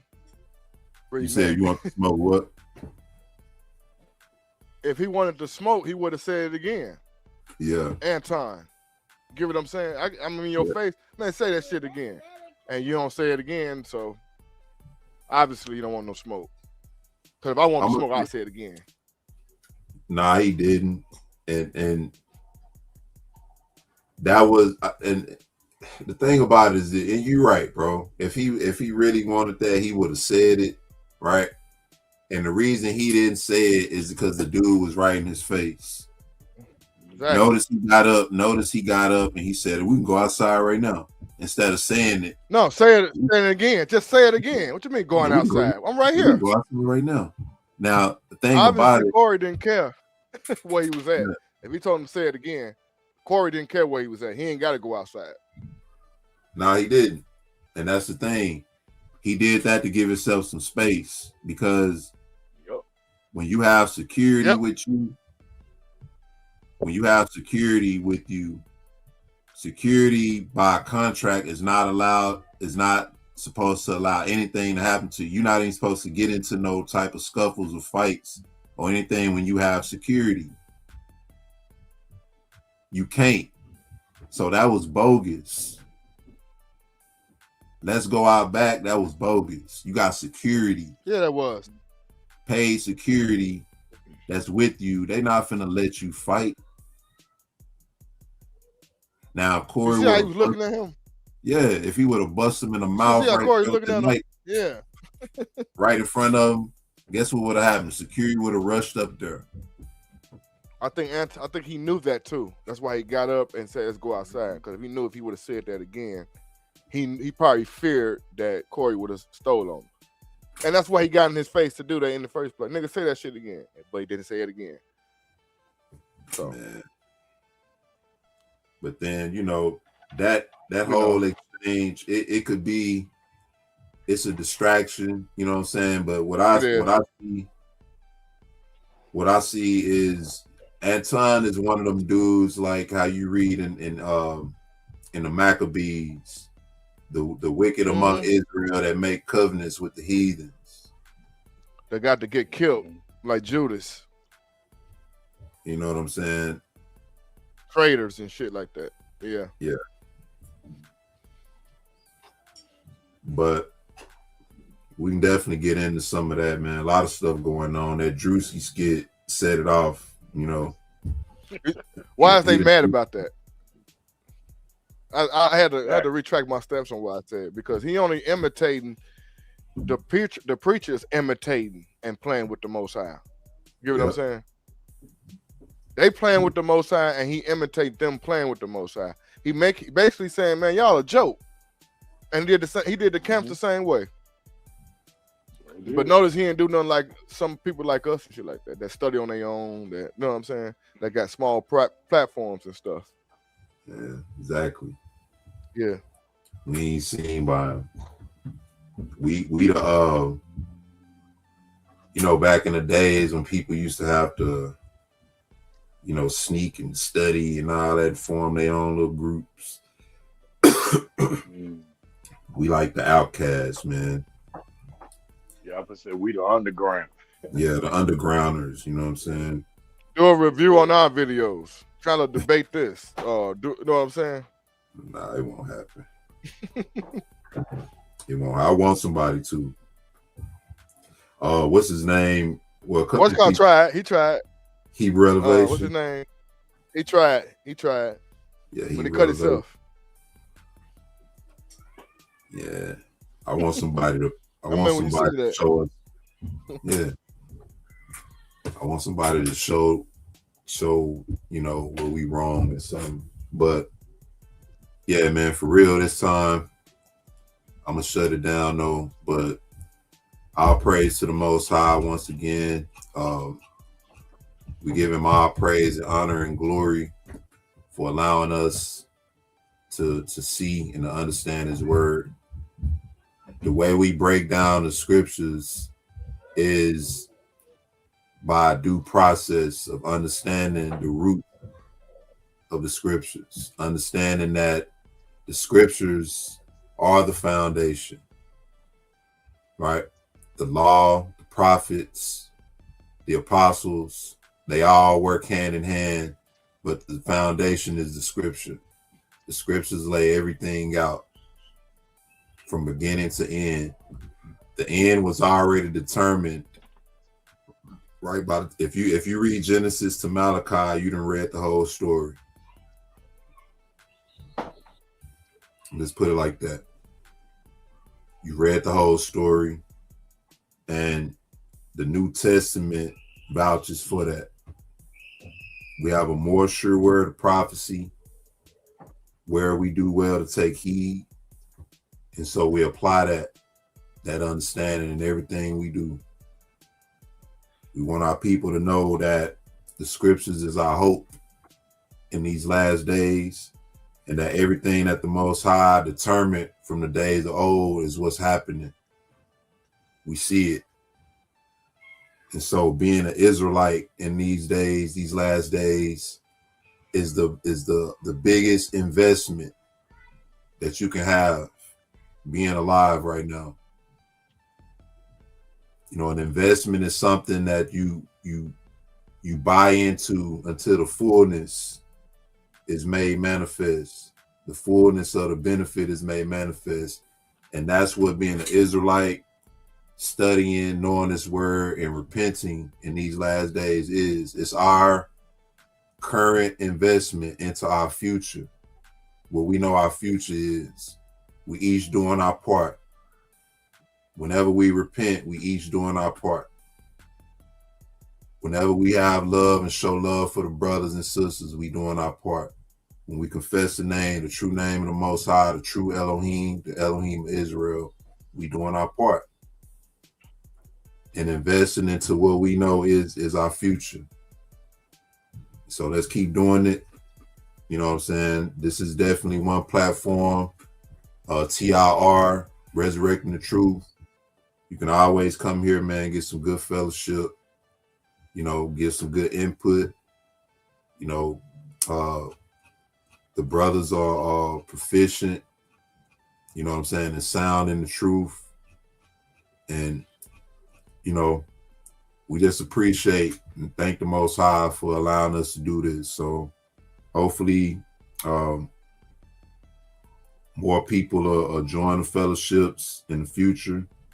But we're going to do what we do, you know what I'm saying? Make sure y'all subscribe to both of the channels as well if you haven't already. Also, too, if y'all are able to leave some comments and some feedback in the comment sections, and make sure y'all hit the buttons. Yep. Subscribe, do all that. Shout out to the brothers, Yanakota, Sons of Elohim, Kadar, all the brothers. They pushing this truth. Shalom, y'all. Indeed.